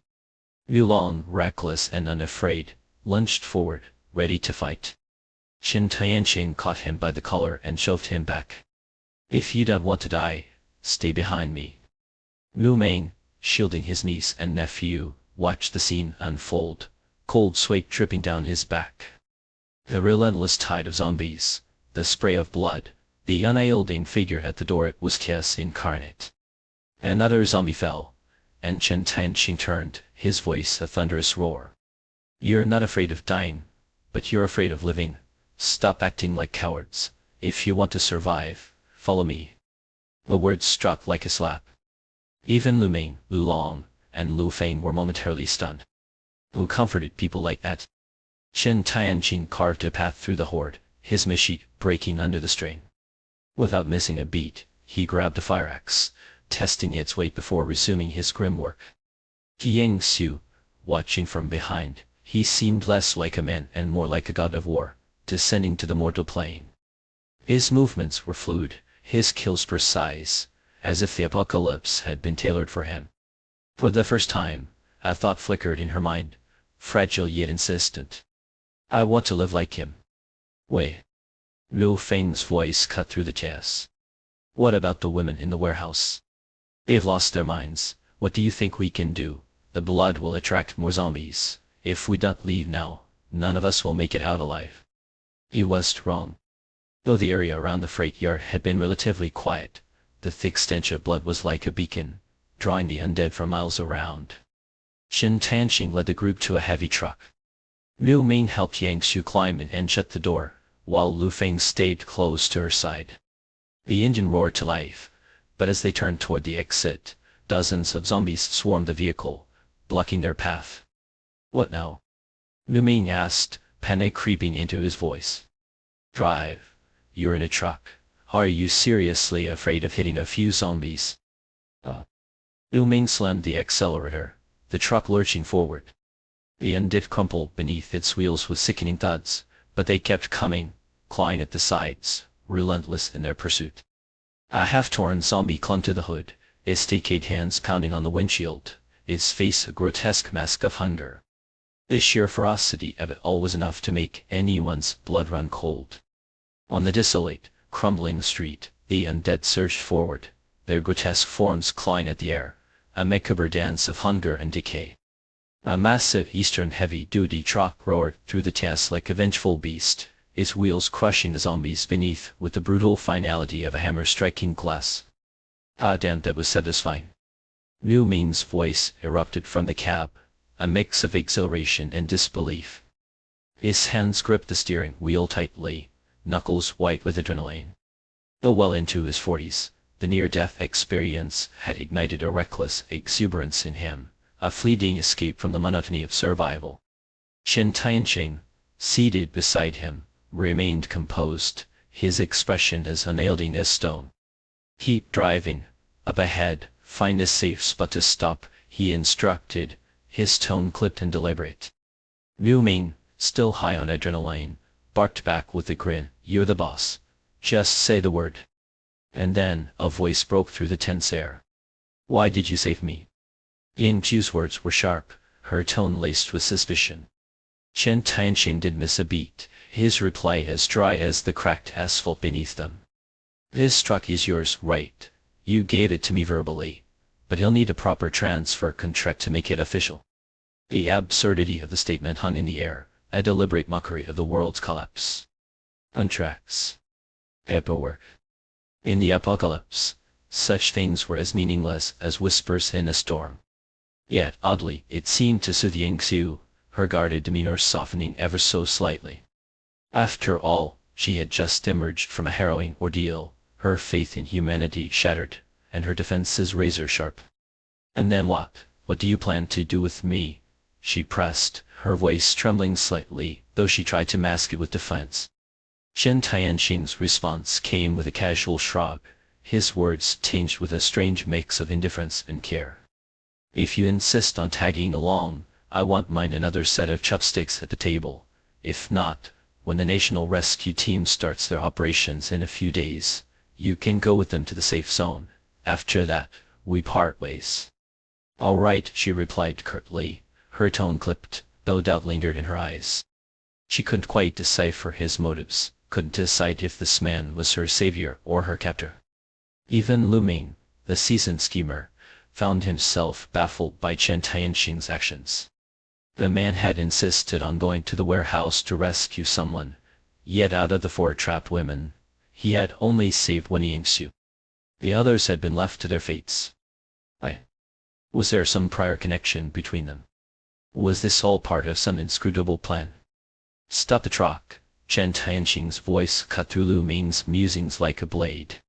The heavy vehicle screeched to a reluctant halt, its brakes groaning in protest as it skidded a few meters before settling. Chen Tianqing swung open the door and leapt out, a fire axe glinting in his hand as he surveyed the area with a predator's focus. Lu Ming, get inside, now. Inside where? Lu Ming asked, his bulk awkwardly descending from the cab, confusion etched across his face. Chen Tianqing thrust a military shovel into his hands. That clothing store. You don't expect her to keep running around like that, do you? Show some decency. I got it. Lu Ming nodded, his face lighting up with sudden understanding. He helped Ying Xu down from the truck, shielding her as they hurried toward the store. You two find something to change into, move it. Chen Tianqing barked, his axe already swinging as he cleaved through the nearest zombie with ruthless efficiency. Inside the store, Lu Ming and his companions quickly assessed the space for threats before tearing into the racks. It was a modest, run-of-the-mill street shop, its once vibrant displays, now coated in dust and despair. Ying Xu, clad in little more than a tattered jacket that barely covered her, wasted no time. She grabbed the nearest garments, layering herself until she was cocooned in fabric. As she bent to lace up a pair of sneakers, her eyes caught a glint of metal on the floor, a pair of scissors. She froze, her mind replaying a fragment of memory, a voice that had once scolded her, "Don't act like a weakling." Without hesitation, she snatched up the scissors and, in one swift motion, severed her long, flowing hair. The strands fell around her like discarded chains, a symbolic gesture of defiance, a farewell to the person she once was. Fatty Lu, bewildered, asked in a tone of utter confusion, "Why are you looking at me like that? Did I do something wrong?" Chen Tianqing's response was calm, but firm, his words carrying the weight of a plan already set in motion. Here's the deal: in a moment, I'll find you a car. You'll drive straight down this road, past the gas station, and keep going until you see the Warzone base. Head there first, we'll follow shortly. Fatty Lu furrowed his brow, his voice tinged with suspicion. Why aren't we going together? What's the point of splitting up? Chen Tianqing's gaze was steady, his tone deliberate. Let me put it this way, this is my home. I've stockpiled a considerable amount of supplies here. I brought the heavy truck back specifically to transport these resources to the base. But for that to happen, I need you to help me draw the zombies away. Do you understand? A flicker of realization crossed Fatty Lu's face, and he nodded solemnly. I get it, you want me to act as bait to lure the zombies away, fine. But you have to promise me to take good care of my niece and nephew. If you swear to that, I'll do it. Chen Tianqing's expression turned grave, his words carrying the weight of an oath. You have my word. I have already promised to take them in as my disciples. I'll ensure their safety. Fatty Lu straightened his shoulders, his face set with a grim determination. All right then, tell me what to do. Before stepping out of the vehicle, Chen Tianqing issued his final instructions. Lock the doors and windows. Wait for me to drive over. He moved with the precision of someone who had rehearsed this moment 1,000 times. In one swift motion, he leapt over the community fence, an axe in hand, cleaving through a cluster of zombies as if they were no more than dry reeds. Reaching the police car parked near his house, he quickly dispatched the immediate threats, smashed the car window, and slipped inside like a shadow. The sequence of movements was seamless, a fluid dance of survival. But as quick as Chen Tianqing was, the zombies were quicker. The scent of fresh flesh and the cacophony of sound had stirred them into a frenzy. They surged forward, a grotesque tide of decay and hunger. The police car groaned under his attempts to start it, its engine wheezing like an old man struggling for breath. Come on, he muttered, his voice tight with urgency.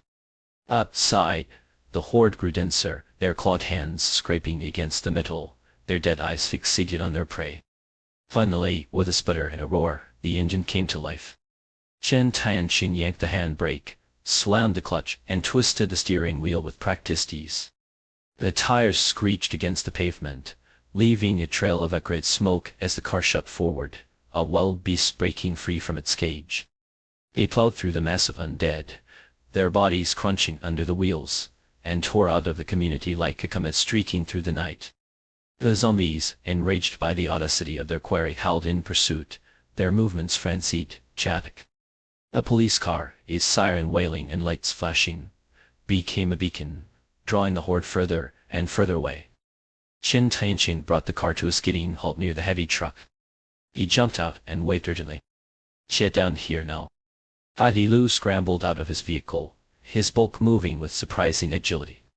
He slid into the driver's seat of the police car and, without hesitation, floored the accelerator. The car roared away, its siren still blaring, leaving Chen Tianqing to climb into the driver's seat of the heavy truck. Inside the truck, the atmosphere was suffocating. Everyone held their breath as the undead surged past, a relentless tide of rotting flesh and gnashing teeth. The truck's interior felt like a fragile bubble of life surrounded by an ocean of death. The zombies, devoid of reason, were entirely consumed by the siren's call, their madness propelling them forward in an unending wave. Minutes stretched into an eternity before the last of the horde disappeared from view. The world fell silent once more, the air heavy with the residual tension of survival. "Good luck," Chen Tianqing murmured under his breath, his words a quiet benediction for the man who had just risked everything. He started the truck and drove it back into the now eerily deserted community, parking it beneath his building. Unbeknownst to Chen Tianqing, this seemingly inconsequential decision would mark the beginning of Lu Ming's ascent to legend. The explosion at the gas station, its fiery aftermath, and the credit for clearing the area would all be attributed to Lu Ming, setting him on a path that neither of them could have foreseen. But that is a story for another time. For now, the community was almost entirely devoid of zombies, save for a few stragglers that posed no real threat. Under Chen Tianqing's guidance, the group climbed onto the fire escape way at the truck's cargo hold and entered his apartment one by one. The moment they stepped inside, Lu Long let out an exaggerated gasp. "Chen, where did you get all this stuff? It's like a miniature supermarket in here." Chen Tianqing leaned back on the sofa, his demeanor calm, almost aloof. "There's a supermarket downstairs. I made a hole in the floor." The group fell silent, their expressions a mix of disbelief and admiration. Breaking the quiet, Chen Tianqing's voice took on a new gravity. "Lu Long, Lu Feng, do you two wish to become my disciples?" The siblings exchanged a glance, their faces lighting up with excitement. "Yes, of course we do." "Then kneel." Without hesitation, the two dropped to their knees, bowing their heads to the floor with a fervor that echoed through the room. Chen Tianqing remained composed, his voice steady as he declared, "Since you've chosen to follow me, I'll grant you a great opportunity." Reaching into his pocket, he produced 2 small vials of liquid, their contents shimmering faintly. "This one is yours," he said, handing one to Lu Long. "And this one is yours," he added, giving the other to Lu Feng. "Drink." Ying Xiu, watching from the side, couldn't contain her curiosity. "What is that?" she asked, her tone skeptical. Chen Tianqing's explanation was clinical, almost detached. When the apocalypse began, the acid rain corrupted genetic codes, turning people into zombies. I can kill them so easily because I'm genetically enhanced, stronger, faster than any ordinary human. These vials contain a genetic modification serum. His words hung in the air, heavy with implications. The siblings stared at him, their mouths agape, struggling to process what they had just heard. "These serums are incredibly rare," Chen Tianqing continued. "They'll unlock abilities within you. Lu Long, yours will grant you control over fire. Lu Feng, yours is for wind. Together, you'll be an unstoppable force." Despite Yang Jiu's lingering doubts, the siblings didn't hesitate. They downed the serums in one gulp, their trust in Chen Tianqing absolute. "What if this is all just nonsense?" Ying Xiu muttered under her breath. Before anyone could respond, the siblings collapsed, writhing on the floor in agony. Their screams filled the apartment, raw and unrelenting. Chen Tianqing observed them with a calm that bordered on eerie. "Pain is the price of evolution," he said. "If you want to become something greater, you must endure." The siblings' transformation lasted through the night, their bodies convulsing as their genes rewrote themselves. Shen Tianqing instructed Yang Yu to stay by their side, her skepticism slowly giving way to a burning desire. If what he claimed was true, she vowed silently, she would do whatever it took to obtain that power, even if it meant surrendering her pride. The night was a void, black and unyielding, broken only by the relentless wail of the police siren. The car sped down the road, its driver navigating with the confidence of someone who knew every twist and turn by heart.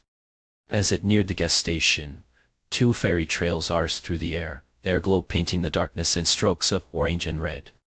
The flames landed behind the car, erupting into an inferno that consumed the pursuing horde. Liu Ming slammed on the brakes, his car skidding to a halt. He stared at the blazing carnage in stunned silence, his mind struggling to piece together what had just happened. The roar of helicopter blades shattered the stillness. A gust of wind swept through the area as the aircraft descended, its spotlight cutting through the smoke. Soldiers emerged, their movements precise, their presence commanding. Liu Ming straightened his posture, adjusting his color. When the soldiers approached, he saluted sharply. Former 3rd Battalion soldier Liu Ming, reporting for duty. The officer leading the group hesitated, then returned the salute with equal precision. Liu Ming, your efforts have secured this area, providing invaluable support for our operations. On behalf of the Warzone Command, thank you. Liu Ming blinked, his mind reeling. Before he could respond, the officer added, come with us, the commander wants to see you. The next morning, the Liu siblings slowly regained their senses, though an undeniable transformation had taken place within them. Each felt a peculiar shift, as if their very essence had been rewritten. Particularly Lu Long's excitement, barely contained, ignited flames across his body at the slightest provocation. In less than an hour, he had already reduced several sets of clothes to ash. Control your emotions, Shen Tianqing instructed, his tone sharp with exasperation. Learn from your sister, focus, feel the fire elements around you. Stop bursting into flames every other second, or you'll be strutting around naked before long. Yet no matter how he guided him, Lu Long struggled to rein himself in.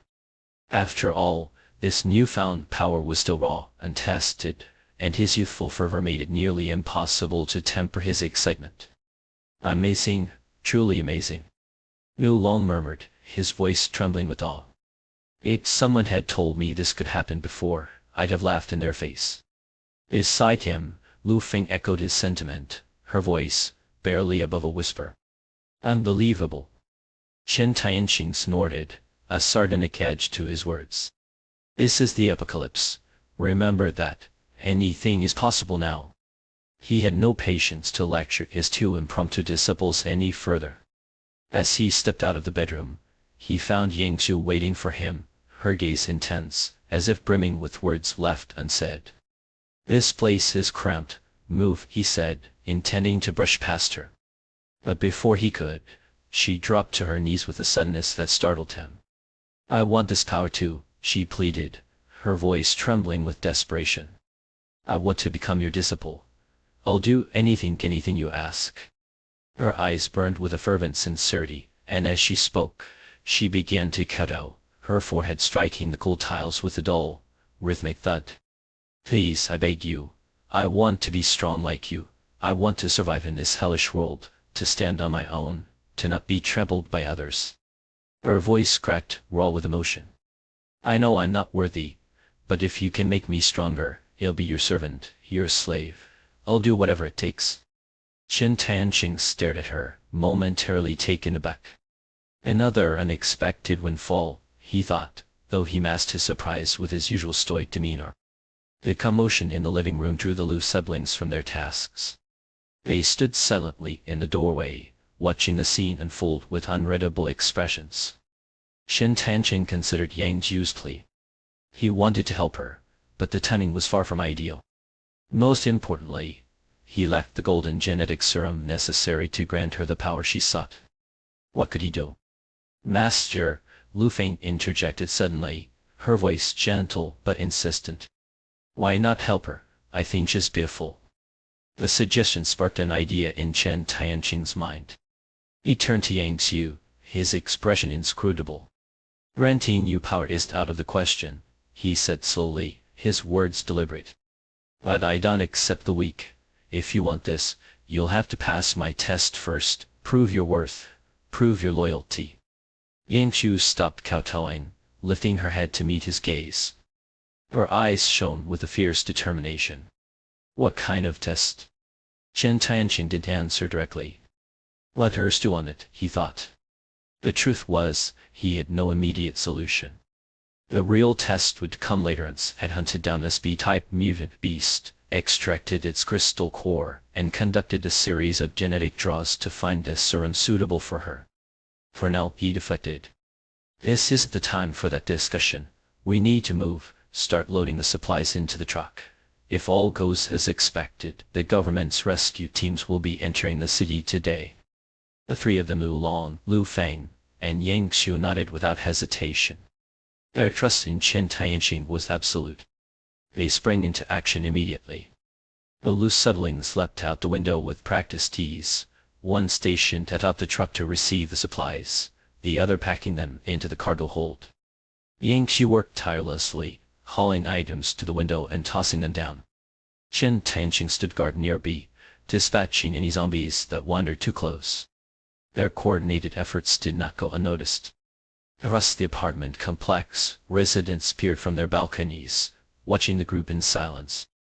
Chen Tianqing was aware of their stares, but paid them little mind. What did strike him as odd was the stillness of the morning. It was too quiet, a stark contrast to the usual chaos. Unbeknownst to him, the events of the previous day had left the complex in shambles. After he had departed, tensions among the residents reached a boiling point. It began with angry shouts, a collective venting of frustration. But soon, conversations turned to reckless plans for killing zombies, shouted across balconies with little regard for discretion.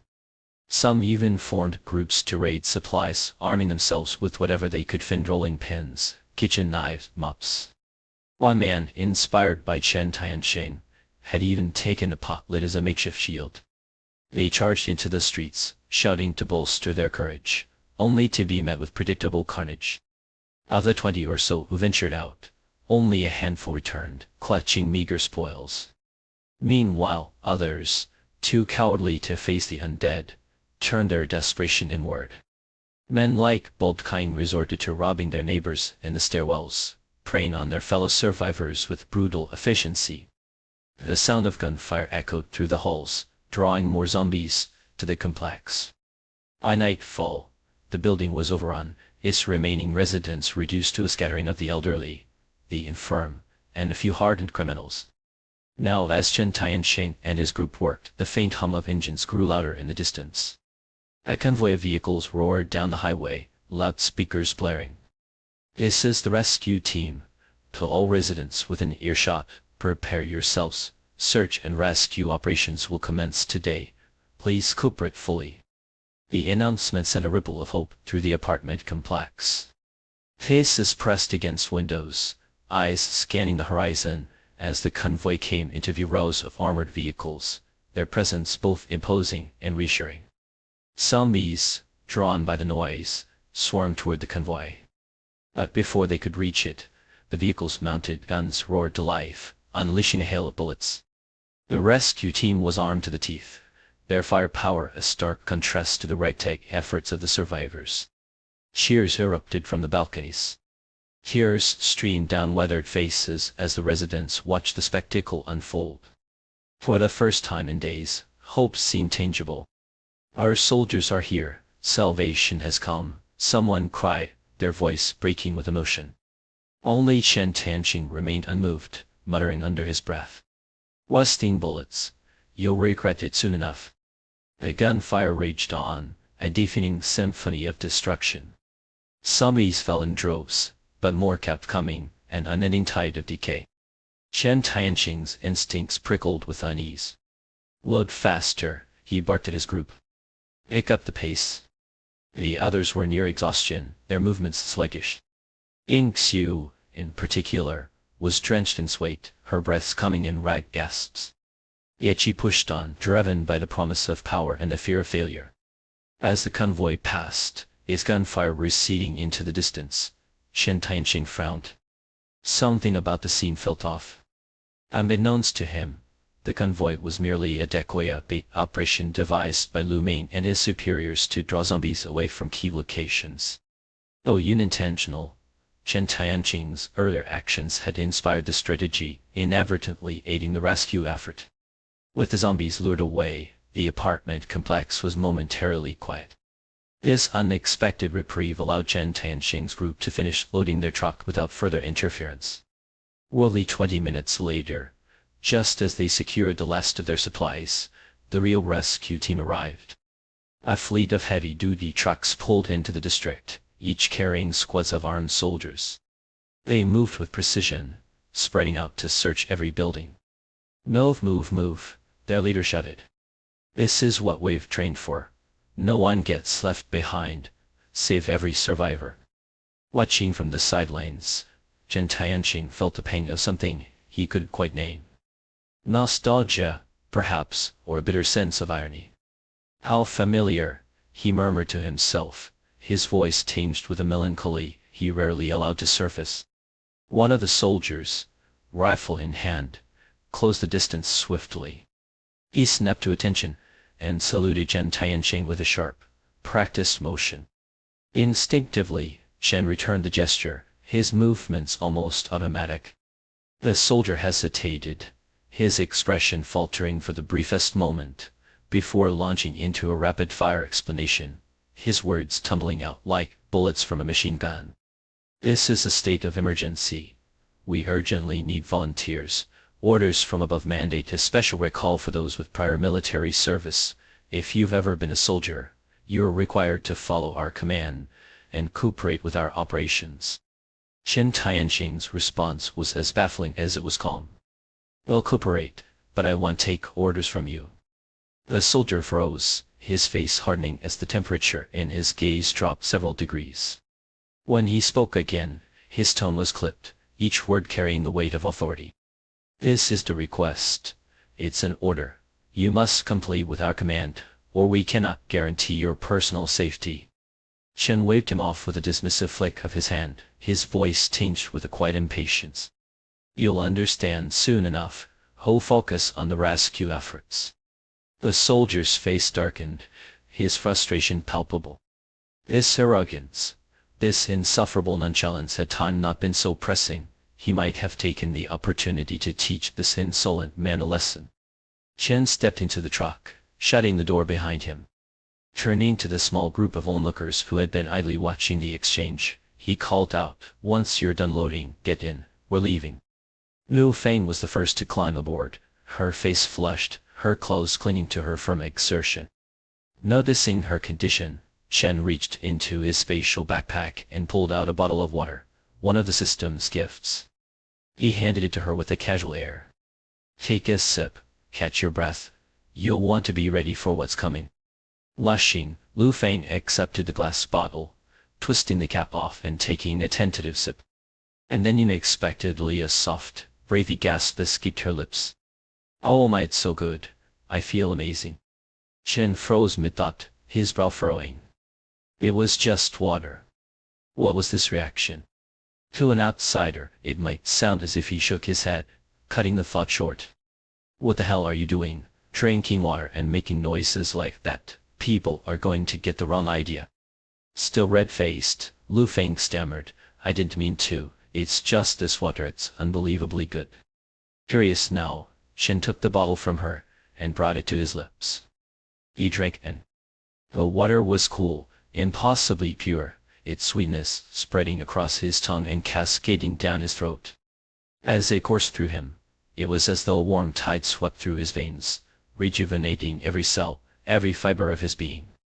His fatigue, the persistent weight of weariness that had clung to him like a second skin, vanished in an instant. It was as if he had stepped into a sunlit meadow after days of wandering through a storm. In this relentless, nerve-fraying apocalypse, where every moment felt like a battle against despair, this single sip of water was nothing short of a miracle. It was like basking in the gentle warmth of sunlight after an eternity in shadow. "Give me another sip," Lu Feng demanded, her voice tinged with urgency. Before Chen could react, she snatched the bottle from his hands and downed the rest in one greedy gulp, her satisfaction evident as she smacked her lips. Chen stared at the now empty bottle, a mix of awe and frustration bubbling within him. Internally, he cursed the system. "System, you smug bastard. I thought it figured you out, but clearly I'm still clueless. What kind of water is this? A divine elixir disguised as spring water. You really know how to outdo yourself. This one just what here was a lifeline. A secret weapon. No matter how grueling the battles ahead, no matter how crushing the exhaustion, a single sip of this water could restore him completely. What if the spring water was this powerful? What about the source water?" Intrigued, Chen pulled out another bottle, unscrewed the cap, and took a cautious sip. The taste was similar, sweet and refreshing, but the effect was different. A sharp clarity settled over him, his thoughts slicing through the fog like a blade. His senses sharpened, the world around him coming into focus with startling precision. It was as if someone had turned the volume up on reality, each detail amplified and vivid. Lost in thought, Shen's attention was abruptly drawn to a hushed conversation nearby. Though the voices were low, his heightened senses caught the words with ease. Let's use these soldiers as cover to get the truck. Once we're on the move, we'll take them out. What do you think?" Shen's eyes narrowed, his expression darkening. He scanned the group and quickly identified the speaker, a warrior man standing near the stairwell, flanked by several others. Among them were familiar faces, the landlord Lively and the ever-skimming McKinkian. And at the center of it all, like a spider at the heart of its web, was Bolt Kine, the self-proclaimed leader who had been itching for a confrontation. Even now in the midst of chaos, they dared to plot against him. A cold fury settled over Chen, his gaze hardening, the faintest glimmer of murderous intent flickering in his eyes. As if on cue, Bolt Kine gave a signal, and his lackeys swaggered toward the truck, their arrogance on full display. Bang bang bang. The sound of fists and sticks rapping against the truck's metal frame echoed through the area. One of the thugs shouted, his voice grating and loud enough to draw attention. "Get out of the truck." Bolt Kine strutted forward, his voice booming with feigned righteousness. "Didn't you hear the soldiers? If you've got the strength, help out. Don't just sit there like some spoiled prince. Get down and do your part." With practiced ease, he twisted the narrative, painting himself as a champion of the people while casting Chen as the selfish villain. His words were a hook, baited with moral superiority, and they snagged the attention of the onlookers. Everyone's pitching in to help with the evacuation, and you, sitting there like you're too good for it. The jeers from Bolt Kine's crew grew louder, their taunts echoing across the courtyard. Even McClinkian could hide her glee, her smirk a silent promise of more humiliation to come. Before the situation could escalate further, one of the soldiers intervened, his face a mask of authority as he barked out a reprimand. "What's with all the shouting? Keep it down." The thugs immediately shifted gears, their bravado crumbling into obsequiousness as they apologized profusely. Bolt Kine, ever the opportunist, seized the moment to spin another lie. "Sir, we're just trying to help. There's too many people and not enough vehicles. I thought we could use this truck to carry more evacuees." The soldier considered this, nodding slightly before turning to Chen. Saluting crisply, he said, "In light of the emergency, we're requisitioning this vehicle. Please cooperate." Chen's eyes narrowed, his voice dropping to a glacial tone. "And if I don't?" The soldier's grip on his rifle tightened. "This is a direct order. In a state of emergency, we're authorized to seize resources as needed. Non-compliance will be treated as obstruction, and we are permitted to use lethal force." From the sidelines, Bolt Kine and his cronies chimed in, their voices a cacophony of accusations and slander. "Is dangerous, a murderer, he was wanted even before the outbreak, he shouldn't even be alive." The soldier's expression grew grim, his rifle now aimed squarely at Chen. "Step out of the vehicle, now." Just as the tension reached its breaking point, a figure darted forward, placing herself between the soldier and the truck. It was Xu Wanqing, her face pale but determined. "Wait, there's been a misunderstanding," she exclaimed, her voice trembling, but resolute. "He's not a criminal. He's saved so many of us. He's a good man."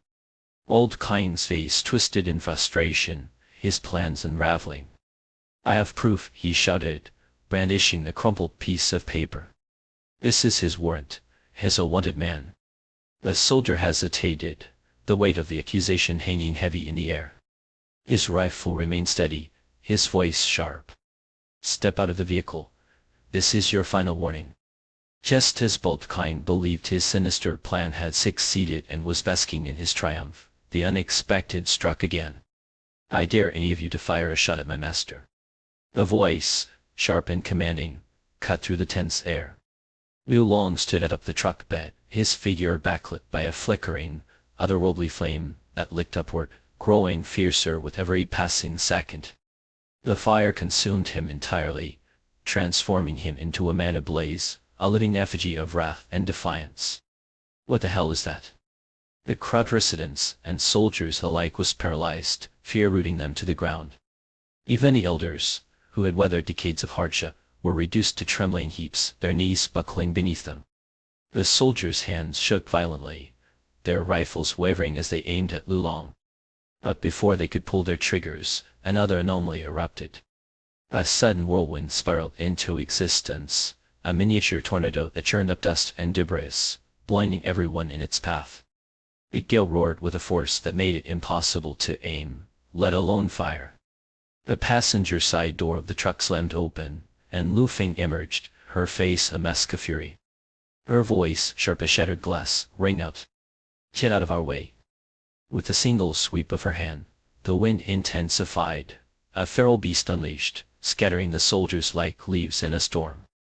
Bodies tumbled, limbs flailed, and the world seemed to tilt on its axis. The onlookers stared, wide-eyed and slack-jawed, at the scene unfolding before them. On the truck, a man wreathed in flames and a woman who conjured tempests stood like vengeful deities, their eyes sweeping the neighborhood with a feral, unyielding glare. "My master is no criminal," Lu Feng declared, her voice cutting through the chaos like a blade. "If any of you dare fire, don't blame us for what happens next." Her devotion to Chen Tianqing was unshakable, a fervent reverence that bordered on worship.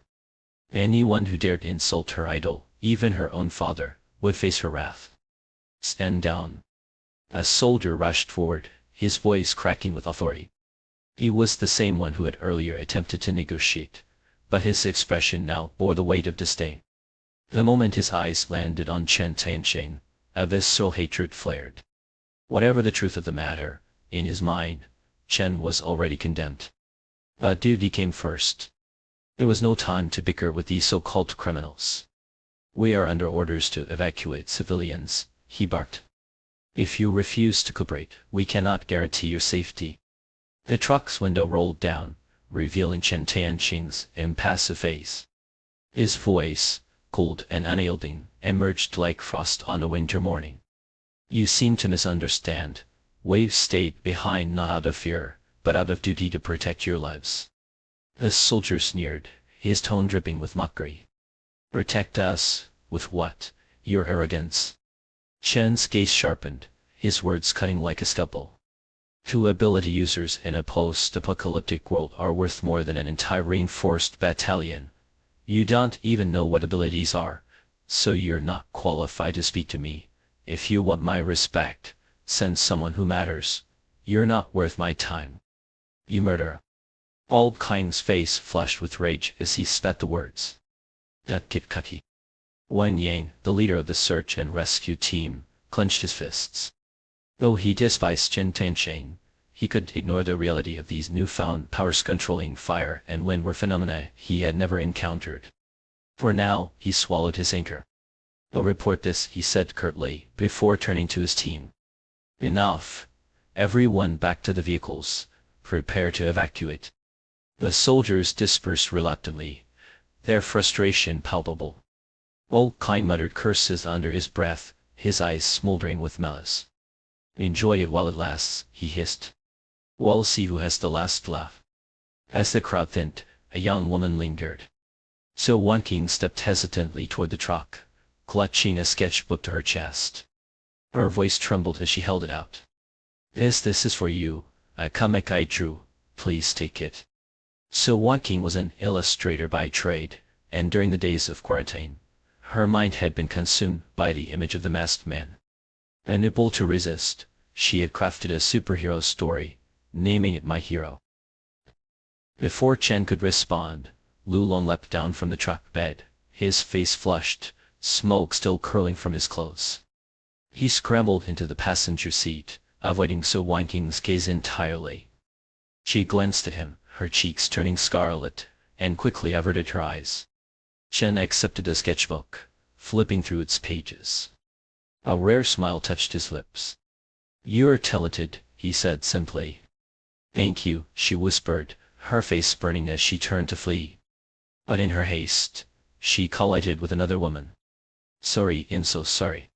So Wan King stammered before disappearing into the crowd. Yang Xiu, rubbing her sore shoulder, climbed into the driver's seat. She glanced at Chen, her tone light but teasing. Is she your girlfriend? Don't be ridiculous. Not your girlfriend. Then why was she blushing? Secret admirer, maybe. Chen ignored her, his focus shifting to the back seat. Lu Long, how many times have I told you to control yourself? Do you plan on staying naked forever? Lu Long's face alternated between pale and crimson, but before he could respond, Chen's expression darkened. His eyes darted toward the commotion outside. Something's wrong, he muttered. The evacuation was descending into chaos. The plan had been to clear the complex in 30 minutes, but the residents, mostly the elderly, women, and children, were proving difficult. The few young men present were more interested in arguing than helping. The elderly were particularly demanding, insisting the soldiers carry their valuables, gold, jewelry, family heirlooms. In any other time, such stubbornness might have been tolerable. But now, in the shadow of catastrophe, with zombies roaming unchecked, every second wasted was a risk. One woman, middle-aged and stout, clung to a small Pekingese dog, her voice rising above the din. This dog is to pet as my son. He's all I have left. How dare you tell me I can't bring him? Ma'am, it's against regulations. A soldier tried to explain, his patience fraying. Regulations? What kind of heartless rule is that? Dogs are humanity's best friends. The crowd was divided, some trying to reason with her, others egging her on.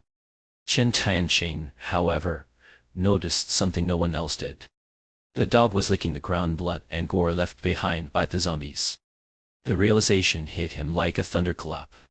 The blood was tainted, teeming with prion-like pathogens. Before he could act, the dog lunged, its leash snapping taut. He turned on the woman, sinking its teeth into her arm. Son, why are you biting me? Don't be angry, Mummy won't abandon you. The woman reached to embrace the dog, but it pounced, jaws tearing into her throat. Pull it off her, someone shouted. A soldier moved to intervene, but Chen was faster. He leapt from the truck, axe in hand. With one brutal swing, he cleaved through both the dog and its owner. The crowd erupted in screams. Blood pooled at Chen's feet as he turned to face the soldiers.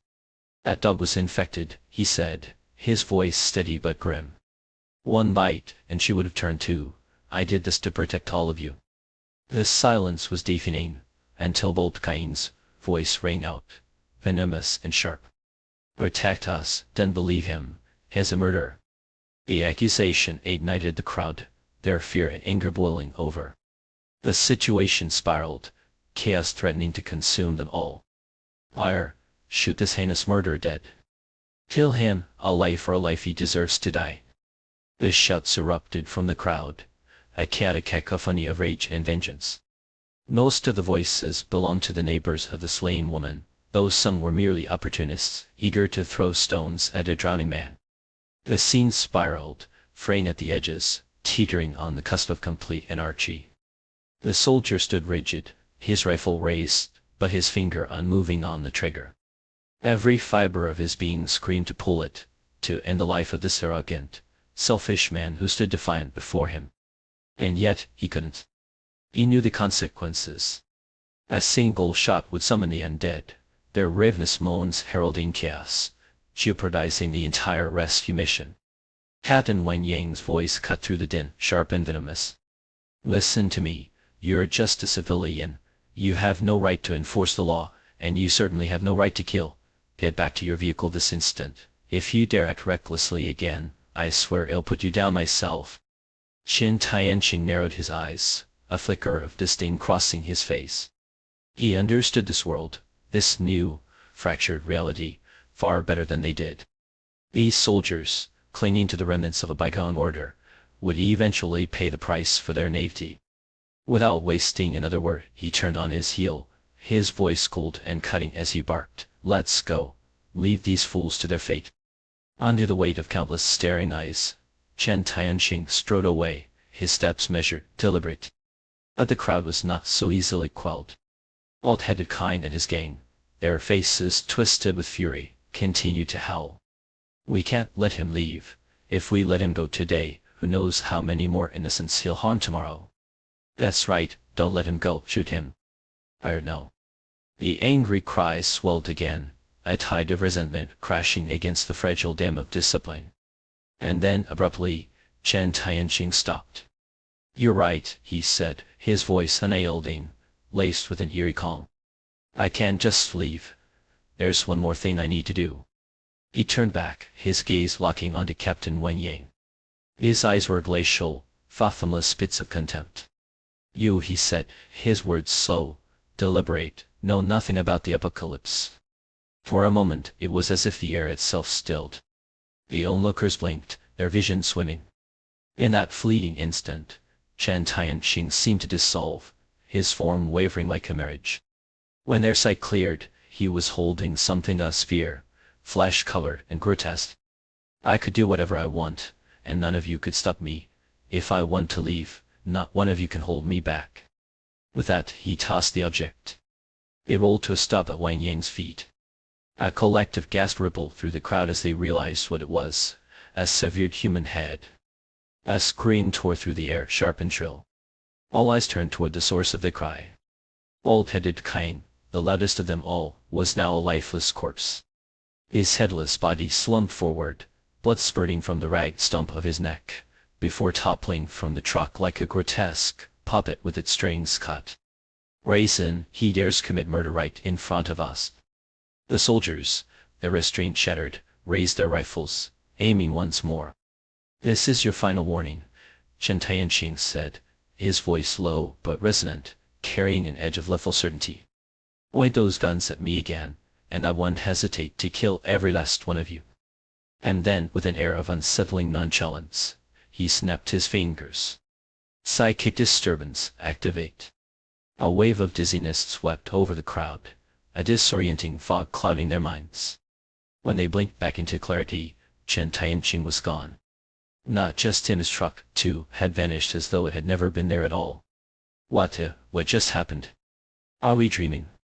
Before they could make sense of it, the blaring honk of a truck's horn echoed from the road outside the community. Heads turned in unison, and there was a heavy-duty truck, already a distant figure on the horizon. Its horn blared incessantly, the sound loud enough to draw the attention of a dozen zombies, their shambling forms, now trailing after it. Inside the community, soldiers and residents alike were left grappling with an almost existential confusion. What had just transpired? Was Bald-headed Kine truly dead? He was. His headless corpse, still bleeding, was grim proof of that. Wang Yang lowered his rifle, his face a mask of barely contained fury. "Arrogant bastard," he muttered through gritted teeth. Behind the wheel of the truck, Chen Tianqing pressed the horn relentlessly, his foot heavy on the accelerator. For 2 minutes, he maintained this frenzied pace, until at last, he let the sound die, his composure returning like the tide receding from a storm-battered shore. From the passenger seat, Lu Feng lowered her hands from her ears, her voice tinged with indignation. "Master, you're too kind. If it were me, I wouldn't have been able to swallow that kind of insult." Chen Tianqing's response was sharp, almost scolding. Don't call me kind. Kindness gets people killed. The wicked live 1,000 years. Liu Feng stuck out her tongue, retreating into silence. From the other seat, Ying Xiu spoke cautiously, her words laced with quiet admiration. If they don't understand you, that's their loss. After a moment of silence, Chen Tianqing shifted the conversation. Remember this, low-level zombies rely on their hearing, smell, and instincts to hunt humans. If you're going to kill, make sure to leave no trace, let it attract trouble you don't need. Low-level zombies. Does that mean there are higher levels? Yang Xiu's curiosity was piqued, her mind latching onto the subtle implication in his words. Of course, after the apocalypse began, genetic sequences were disrupted. Many humans adapted, evolving new abilities. Like the two of you, some gained enhanced strength and speed. And zombies? They evolved too. Low-level zombies are divided into 3 tiers. At the 4th tier, they regain intelligence. 5th-tier zombies develop territorial instincts and can command others. The higher the tier, the more terrifying they become. Vitrox Cadden fell silent, the weight of his words settling over them like a shroud. Yang Xiu's voice, when it came, was barely above a whisper. What's the highest level? As far as I know, the peak is the 10th-tier zombie emperor. It commands millions, even billions of zombies. Even in-tier zombie kings bow to its will. Their jaws hung open, disbelief etched into their faces. Incredible, Liu Feng murmured, awed mingling with a touch of fear. Chen Tianqing's tone turned instructional. Human evolution also has 10 tiers. Nulong, Liu Feng, you're both at the 1st tier now. Work hard, kill more zombies, and aim to reach the peak. That's the only way to stand at the summit of humanity. The siblings nodded eagerly, their faces alight with determination. Ying Xiu, however, remained silent, her thoughts a tangled web of longing and doubt. When would her own trial end? More than anything, she yearned for power, for the strength to carve her place in this brutal new world. The journey to the settlement stretched on, hours of road ahead. With time to spare, Chen Tianqing turned his focus inward, summoning the system interface to check his accumulated points. The past few days had been sparse. The zombies had killed barely enough to meet the threshold for a 10 draw. He had planned to save up, to wait until he could slay a mutated beast and harvest its crystal core for a more substantial reward. But a sudden thought struck him. What if the attribute-enhancing serums could be used on others? It was worth a gamble. Without hesitation, he initiated the 10 draw. White, green, blue, purple, gold, the colors flashed in rapid succession, a kaleidoscope of potential. And then, the light settled, golden and radiant. White. White. White. White. Green. White. White. Gold. White. What the hell? Even without looking, he knew. The golden prize was undoubtedly tailored for Yang Xiu. Before he could react, the system's voice chimed again, cool and detached. Reputation system activated. The system remained silent, offering no response, and Chen Tianqing, distracted, abandoned the wheel entirely, turning sharply to look at Yang Xiu seated beside him. Do you know how to drive a big rake? He asked abruptly. The question caught her off guard. She hesitated, her expression a mixture of confusion and unease. I know, back when I worked at the freight yard, we always hired drivers for the big trucks. I've never done it myself. The screech of brakes shattered the uneasy quiet as Chen slammed his foot down, bringing the heavy truck to an abrupt halt by the roadside. The sudden stop jolted all 3 passengers forward, their bodies lurching against the seatbelts. Leaning back into his seat, Chen closed his eyes, his face a mask of contemplation. The others exchanged bewildered glances, unsure of what their leader was thinking or planning. The surprises the system had thrown at him were overwhelming, and Chen Tianqing found himself struggling to make sense of it all. He needed answers, needed to untangle the threads of this strange new reality that had unfurled before him. The reputation page and the apprentice page were eerily similar in structure, yet distinct in content. Both were formatted like spreadsheets, reminiscent of leaderboards. The apprentice page contained only 2 entries. Lu Long Fire Type Genetic Evolver, Level, Combat Strength, 110. Lu Feng Wind Type Genetic Evolver, Level, Combat Strength, 118. Beneath these 2 names stretched rows of empty slots, waiting to be filled. The reputation page, however, was far more populated. Lu Long Admiration Level, Loyalty, Mentor-Student Relationship. Lu Feng Admiration Level, Loyalty, Mentor-Student Relationship. Yingxiu Admiration Level, Loyalty, Undefined Relationship. Lu Ming Admiration Level, Loyalty, Friendship. Zhou Wanqing Admiration Level, Loyalty, Secret Crush. Zhou Wanqiao Admiration Level, Loyalty, Undefined Relationship. And the list went on. The total accumulated reputation stood at 792. Scanning the unfamiliar nameless faces he could place and connections he could function's head dropped. He recognized Zhou Wanqing, the beautiful woman, who had once gifted him a comic book. But Zhou Wanqiao, who was she? And what on earth was this secret crush nonsense? For now, he decided to ignore the strangers and their inexplicable admiration. He would focus on understanding the system's mechanics, particularly the dynamics of the mentor-student and reputation systems. With a deep breath, he turned his attention to the golden treasure chest icon and tapped to open it. A burst of dazzling golden light engulfed his mind, leaving him momentarily blinded. When the radiance subsided, a new item appeared in his inventory. Gene Enhancement Serum, Rapid Reflexes Speed, 100. Chen's heart raced. Speed of 100 from just a level enhancement. The implications were staggering, almost terrifying. No wonder she had been so fast in his past life. This explained everything. The revelation left him restless, eager to act. His eyes snapped open, and without hesitation, he grabbed the fire axe resting beside him.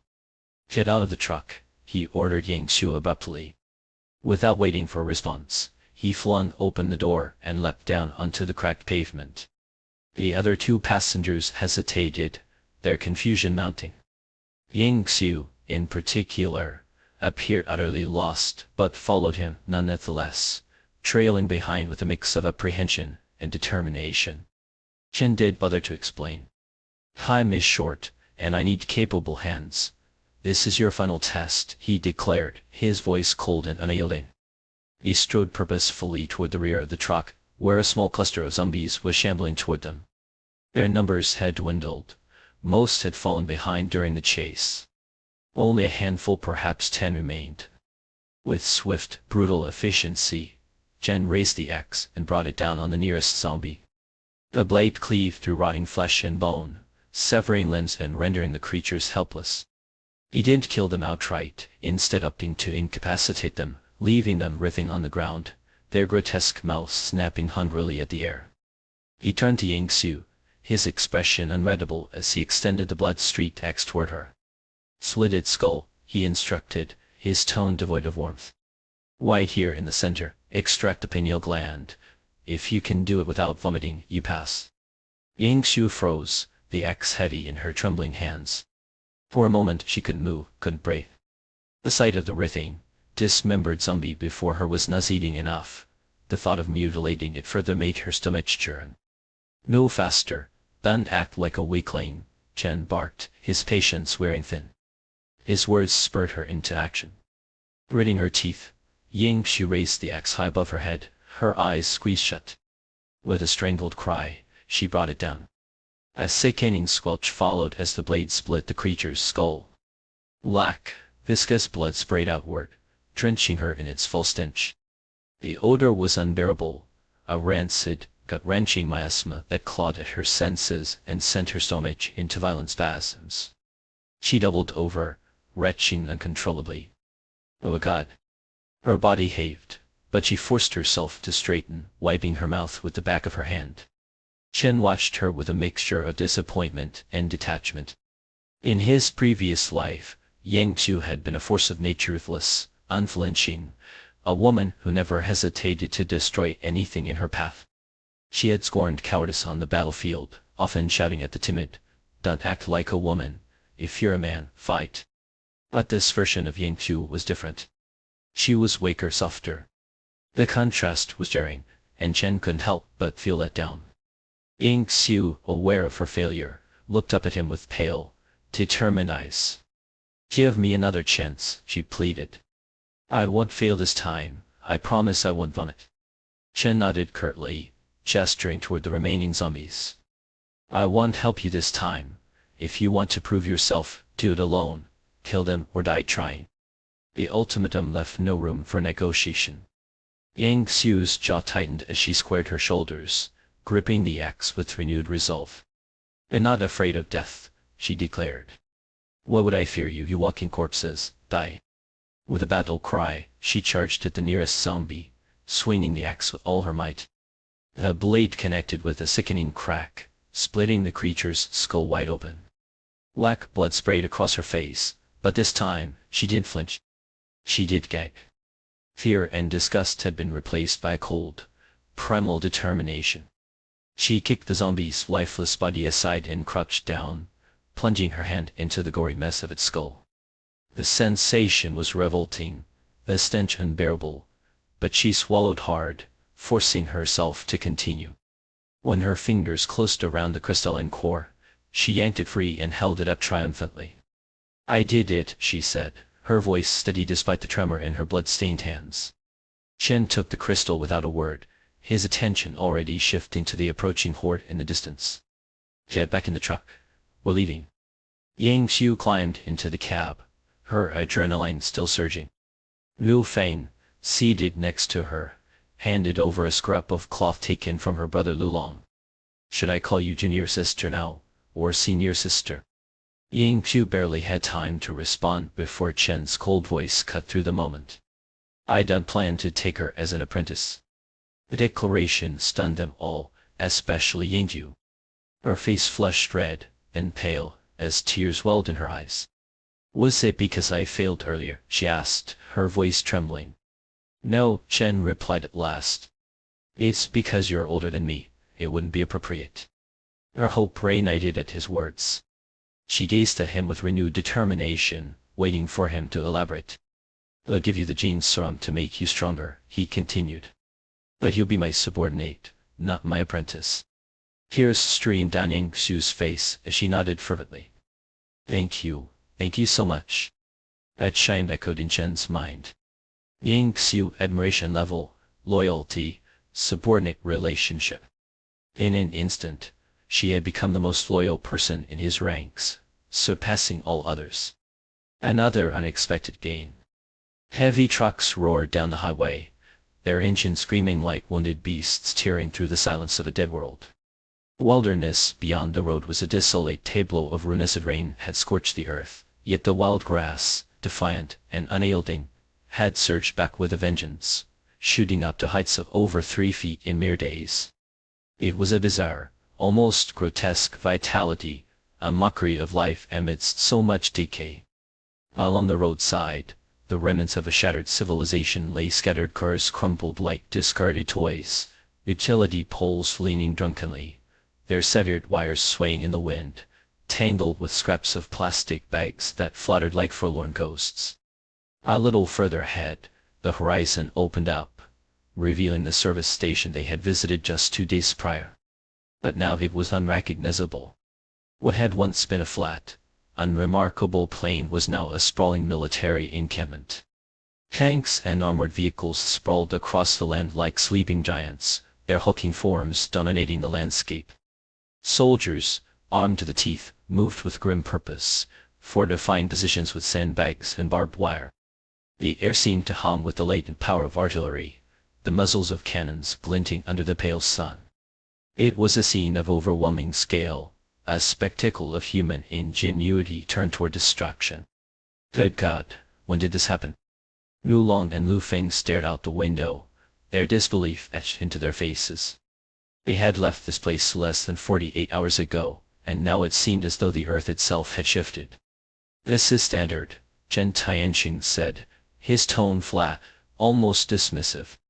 "Without a secured zone, Rescue operations are impossible. In times like these, this is what passes for a small deployment. They were about 500 meters from the perimeter when the soldiers manning the barricades sprang into action. Guns were raised, rounds chambered, and the glint of loaded shells in the artillery barrels signaled their readiness to fire at the slightest provocation. Chen eased the truck to a crawl, reducing speed as they approached the 200-meter mark. A man in a biohazard suit emerged, holding a megaphone that distorted his voice into a metallic bark. "Vehicles up ahead, halt immediately. This is a secured zone. Stop and prepare for inspection. Any attempt to breach the perimeter will be met with lethal force." At roughly 150 meters, the truck came to a gradual stop. An armored vehicle rumbled toward them, its turret swiveling slightly as if to underscore the warning. From within, a team of biohazard-suited personnel disembarked, flanked by 10 heavily armed soldiers whose rifles were trained on the truck with unnerving precision. "Disembark and prepare for inspection," one of the soldiers commanded. Chen Tianqing, having been through this drill before, complied without hesitation. "Everyone out," he said curtly. "Master, Lu Long stammered, his face flushing with embarrassment. Chen ordered, his tone brooking no argument. As he opened the door and jumped down, the others followed suit, though Lu Long hesitated, fumbling with a newspaper to shield his modesty. The soldiers advanced, weapons raised, their movements deliberate and tense.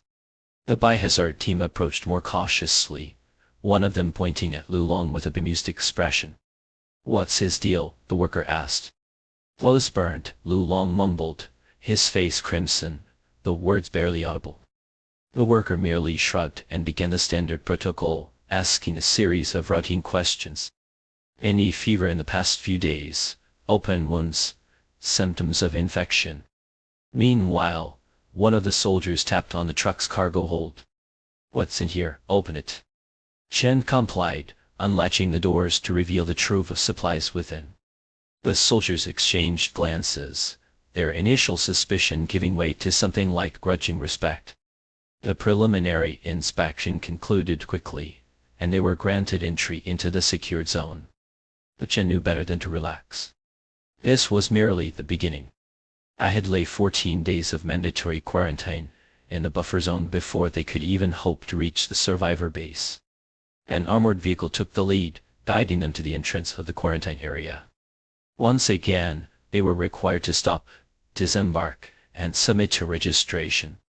A row of tables had been set up along the roadside, staffed. Yang Xiu couldn't hold it in any longer. The pain was excruciating, a searing agony that seemed to ripple through every cell in her body, as if her very essence was being dismantled and reforged. This wasn't the kind of torment an ordinary person could bear, not by any stretch of imagination. She collapsed to her knees, clutching her hair, her face contorted into a mask of despair. With a guttural scream, she began slamming her head against the supplies piled nearby. "Let me die, I can't take it anymore." Chen Tianqing had anticipated such an extreme reaction, though he had prepared for contingencies. Without hesitation, he pulled out a bottle of crystal clear spring water. "Drink this," he commanded. Yang Xiu's features twisted grotesquely, her transformation eerily reminiscent of the horrifying onset of zombification. "Hold on," Chen Tianqing urged, his voice taut with urgency. "Get away from me," she rasped, her already hoarse voice now a jagged, terrifying snarl. There was no other choice. Chen Tianqing was about to waste the precious golden potion he had in reserve. Lunging forward, he subdued her struggling form and forced the bottle to her lips, tipping the water down her throat. Gradually, her frenzied threshing subsided. A strange calm overtook her, and as the water worked its way through her system, a low, almost pleasurable sigh escaped her lips. Chen Tianqing exhaled deeply, relief washing over him. If he had known earlier how effective the spring water was, he wouldn't have let Lu Long and Lu Feng endure an entire night of pain. What a misstep, he thought bitterly. Inside the truck, the air hung heavy with tension. Outside, however, an entirely different scene was unfolding. The guttural growls, the thrashing, the scream sounds all too familiar to those stationed near the quarantine zone. Alerted by the commotion, the soldiers rushed toward the truck, their weapons raised, their faces grim with the anticipation of battle. Within moments, the vehicle was surrounded. "What's going on here?" barked the quarantine officer, his rifle trained on the truck as his eyes darted suspiciously. Nothing, it's a misunderstanding," Liu Long stammered, stepping forward to explain. But the soldiers, hardened by countless encounters with the infected, weren't so easily convinced. "In giving you an order, open the door immediately." The officer's voice was sharp, his finger hovering dangerously close to the trigger. The tension was palpable, the air thick with the possibility of violence. Guns weren't just aimed at the truck now, several were pointed directly at Liu Long and Lu Feng. This was a disaster, Liu Long thought grimly. Light mud splattered on your pants whether it's filth or not, it's impossible to explain away. And then, from inside the truck, a voice broke through the standoff, startling everyone into stunned silence. So good, I want more, give me more now, please more." The voice was unmistakably feminine, its tone laced with an unguarded intimacy that left no room for misinterpretation. Liu Long froze, his face a mask of bewilderment as he turned to stare at the truck. Lu Feng, on the other hand, seemed to grasp what was happening, attributing it to the miraculous effects of their master's water. The soldiers were just as dumbfounded. Moments ago, the sounds from the truck had been of anguish and agony. Now, this was something else entirely. Liu Long, recovering from his initial shock, forced a laugh and tried to diffuse the situation. "See, I told you it's just a misunderstanding. No need to panic. Lower your weapons, everyone. Really, it's nothing." "More, I need more, hurry, give it to me," the voice inside the truck cried again, its urgency unabated. If it had been so unmistakably a woman's voice, the soldiers might have stormed the truck right then and there.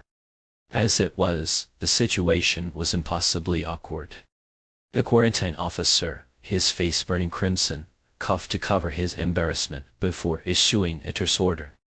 "Lower your weapons, and remind the people in that truck this is a quarantine zone. Public decency is still expected." With that, he turned sharply on his heel and led his men away, their retreat a mixture of relief and mortification. The crisis had passed, albeit in the strangest, most humiliating way possible. But no harm had been done, and that was all that mattered. About half an hour later, the truck's door creaked open. Chen Tianqing emerged, his face slick with sweat, his movements sluggish as he dropped onto a nearby crate, utterly spent. "How is she?" Liu Feng asked, her voice tinged with concern. "She's asleep," Chen Tianqing replied, wiping his brow. He didn't notice the way Liu Long was looking at him, a peculiar expression of suspicion and unease. "Well, as long as she's fine," Lu Feng said, patting her chest in relief. And just like that, the incident was put behind them.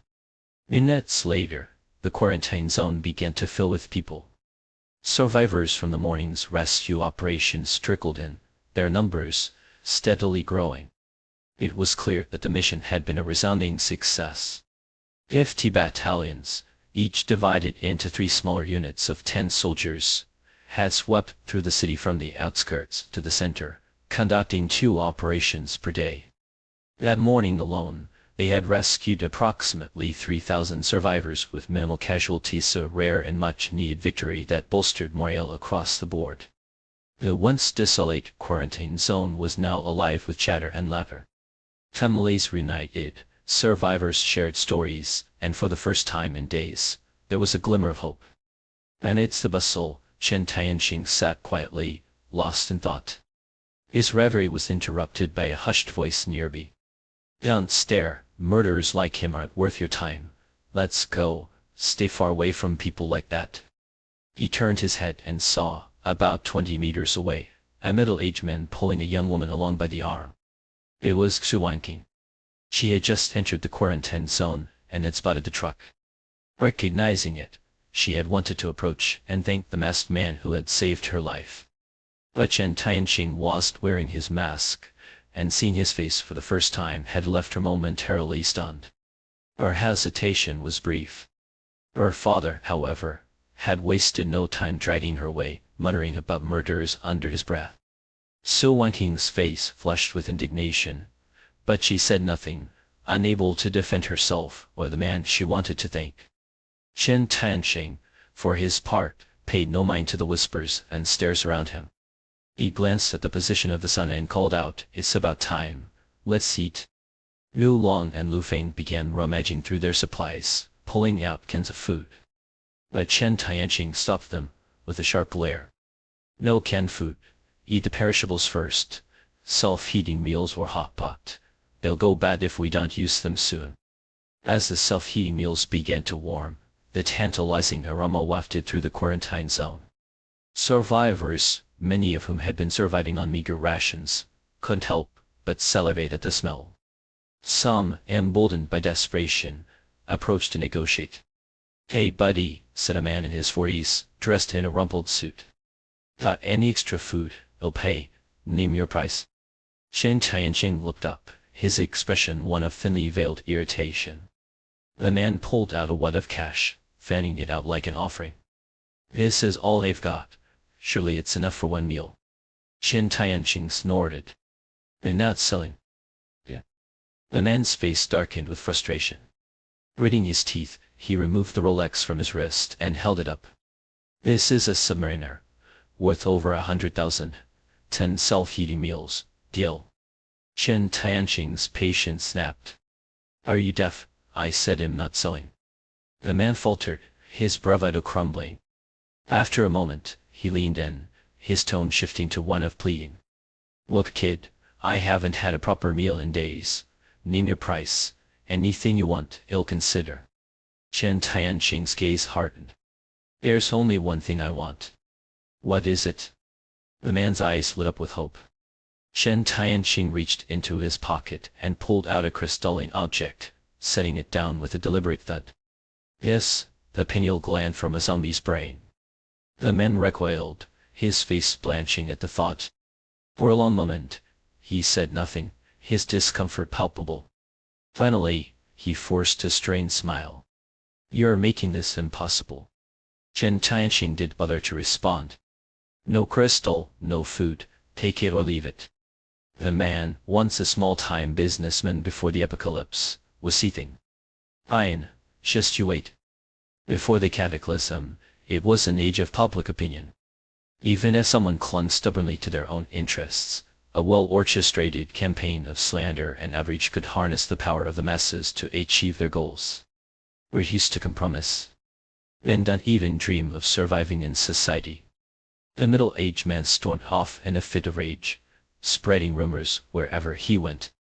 He claimed the food in the truck was government-supplied aid meant for the quarantined citizens, now hoarded by a few who had seized it, inflated the prices, and crowned themselves kings, flouting all laws and morality. His words were a spark to dry tinder. The fury of the crowd ignited instantly.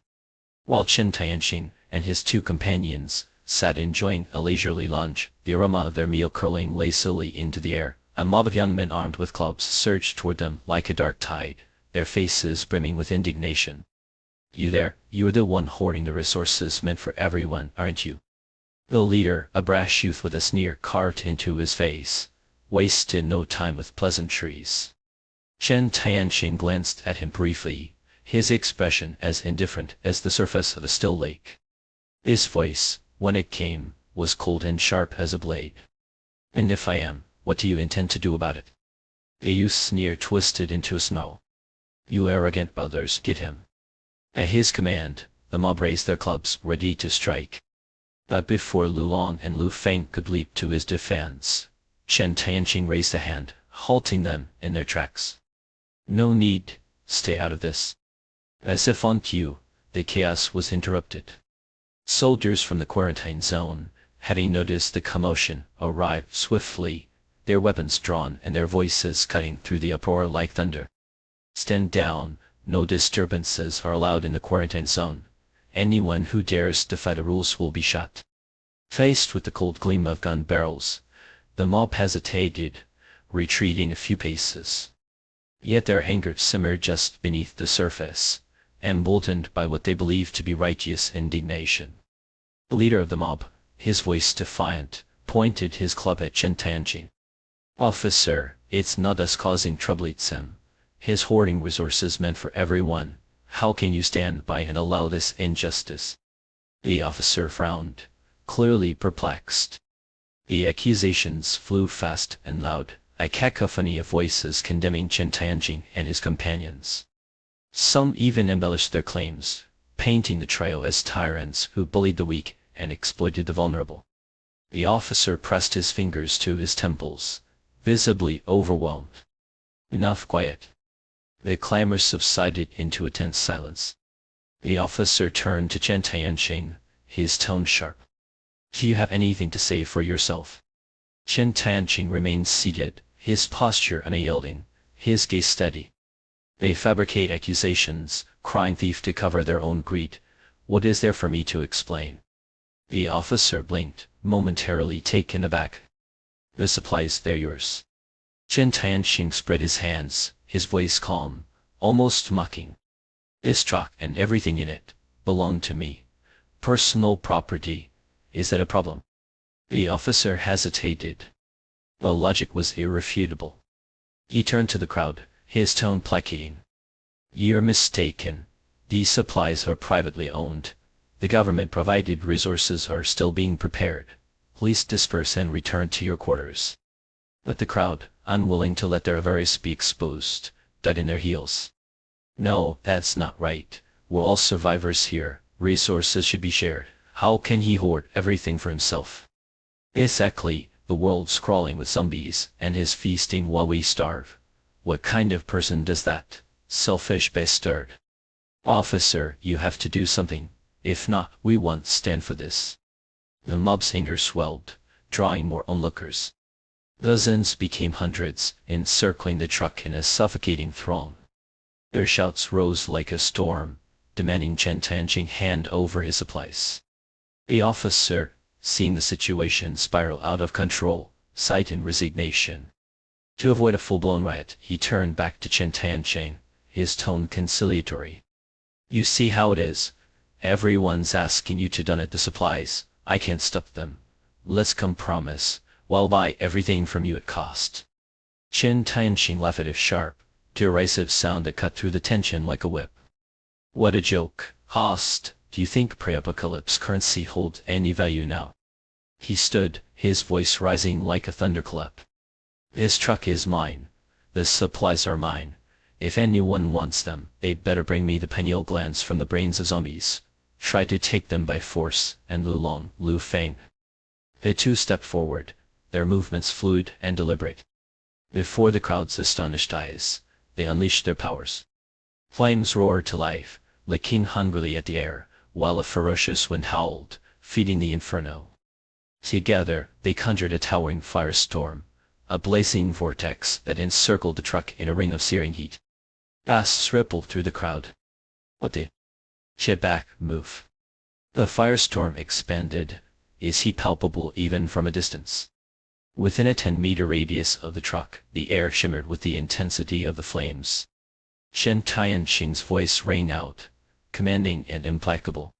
Anyone who crosses this line will die. The display was nothing short of awe-inspiring. The crowd, once so fervent in their indignation, now stood frozen, their faces pale with fear. Even the officer, a man accustomed to danger, took an involuntary step back. Get out of here. Chen Tianqing roared. The mob scattered like leaves before a gale. The officer, regaining his composure, retreated hastily, barking orders for his men to follow. As he departed, his expression was grim. This discovery was monumental. It had to be reported immediately. For Lulong and Lu Feng, their dramatic debut as the twin wielders of wind and fire had been a resounding success. From this moment on, no one would dare entertain thoughts of theft. Even the shadows, where opportunistic thieves often lurked, were now still. But not everyone was cowed. Lai lay nursing an injured arm, spat venomously, his voice low and seething. He killed strong. This is over. His companions, however, had lost their nerve. Let it go. Staying alive is enough. Why risk it? Yet Lai Lei's hatred burned like a festering wound. The better Chen Tianqing fared, the deeper his resentment grew, his jealousy gnawing away at the last vestiges of his reason. Meanwhile, the quarantine zone distributed its supplies: compressed biscuits and water, meager rations that did little to sate the gnawing hunger. As the survivors chewed their dry, tasteless food, their eyes drifted toward the truck, where the tantalizing aroma of Chen Tianqing's feast lingered. The contrast was stark, a chasm between heaven and earth. "Selfish bastard," someone muttered, the sentiment echoing in many hearts. But not in McClain's. Her thoughts were calculated, her gaze speculative. Now that she had seen the wealth Chen Tianqing guarded, her mind churned with possibilities. Surely if she humbled herself, pleaded her case, he would take her back. Before the apocalypse, and he doted on her, indulging her every whim. The more she thought about it, the more convinced she became. Yes, she would find a way. And when the moment was right, she would crawl back into his bed. The safe zone sprawled wide, its expanse stretching across tens of thousands of square meters, a labyrinth of fortifications and order: the first outpost, the second tank line, the third artillery sector. At its heart lay the rest area and the quarantine zone, a tenuous oasis carved out of chaos. Whispers spread like wildfire through the encampment, crackling with urgency. Someone within the quarantine zone had hoarded an astonishing catch of supplies. Even more bewildering, rumors spoke of an individual capable of wielding fire and wind, a force of nature cloaked in human form. Within moments, the story consumed the entire safe zone, a tale too strange and potent to ignore. The propagandists, commissars, and administrative officers mobilized immediately, their ranks descending in waves upon the quarantine zone, each delegation tasked with negotiating with the enigmatic Chen Tianqing. A hulking truck loomed conspicuously amidst the quarantine zone, its presence impossible to overlook. The ground beneath it bore the eerie mark of a perfect circle scorched into the earth, as though drawn by the hand of some vengeful deity. Even after the flames had died, the sight of it unsettled the onlookers, a lingering echo of the impossible. The first to approach was a propagandist clutching a stack of leaflets, his gait brisk but hesitant. As he stepped toward the boundary of the scorched circle, a figure emerged to block his path. Lu Long, a young man whose palm flickered with cold, unearthly fire, stood as gatekeeper. His voice was calm, but carried a weight that brooked no argument. "What do you want?" The propagandist, his nerves frayed, but his resolve intact, thrust the leaflets toward Lu Long. "In here for this," he said, his tone almost pleading. "With talents like yours, enlisting is your ultimate destination." Lu Long barely glanced at the papers before his hand ignited, reducing them to ash in an instant. His expression remained impassive. "I understand. Now leave." "Sir, please, reconsider," the propagandist implored, his voice rising. "The nation needs people like you now more than ever." But the fire range boundary was sacrosanct. Not even the soldiers of the safe zone dared cross it without permission. Lu Long turned and strode back toward the truck, where Chen Tianqing lounged atop a pile of supply crates, basking in the sunlight with a languid ease that bordered on insolence. "Master," Lu Long called out, his voice tinged with deference. "They want us to join their organization." "Don't bother with them," Chen Tianqing replied without so much as opening his eyes. His tone was imperious, dismissive. The propagandist lingered at the edge of the fire circle, craning his neck for a response, his patience wearing thin. It was then that another figure arrived, striding into the scene with the urgency of a storm. Jing Wei, his demeanor brisk and self-assured, approached with a small intelligent Tao. The propagandist greeted him with palpable relief. "Jing Wei, you are finally here." Jing Wei barely acknowledged him, his focus fixed on the group within the circle. "Sit down," he asked curtly, his tone suggesting he had no time for pleasantries. Without hesitation, he moved a step into the fire circle, but the moment his boot hovered above the boundary, the ground erupted into flames. Startled, he stumbled back, his subordinates rushing to extinguish the fire that had caught on his trousers. "Are you all right?" The propagandist test is concern genuine. In fine, Janeway muttered, adjusting his glasses with a hand that trembled ever so slightly. But inwardly, his thoughts churned. To command such a terrifying power, these were not people to be trifled with. They had to be brought under control, no matter the cost. Liu Long approached again, his expression dark. What do you want now? And you know the rules. No one enters the circle without permission. Janeway's temper flared, but before he could retort, the quarantine zone's supervisor whispered hurriedly in his ear. That's Sim, the one who controls fire. Janeway's demeanor shifted in an instant, his earlier indignation replaced by a calculated smile. Insane Way from the war zone, I've come to discuss something important with you. Before Liu Long could respond, a voice from the truck cut through the air, calm yet commanding. Let him in. Liu Long stepped aside, gesturing for Janeway to proceed. Go ahead. Janeway straightened his uniform, smoothing his expression into one of professional neutrality. As he crossed the boundary, his entourage moved to follow, but Liu Long's glare stopped them cold. My master did invite you. Stay here.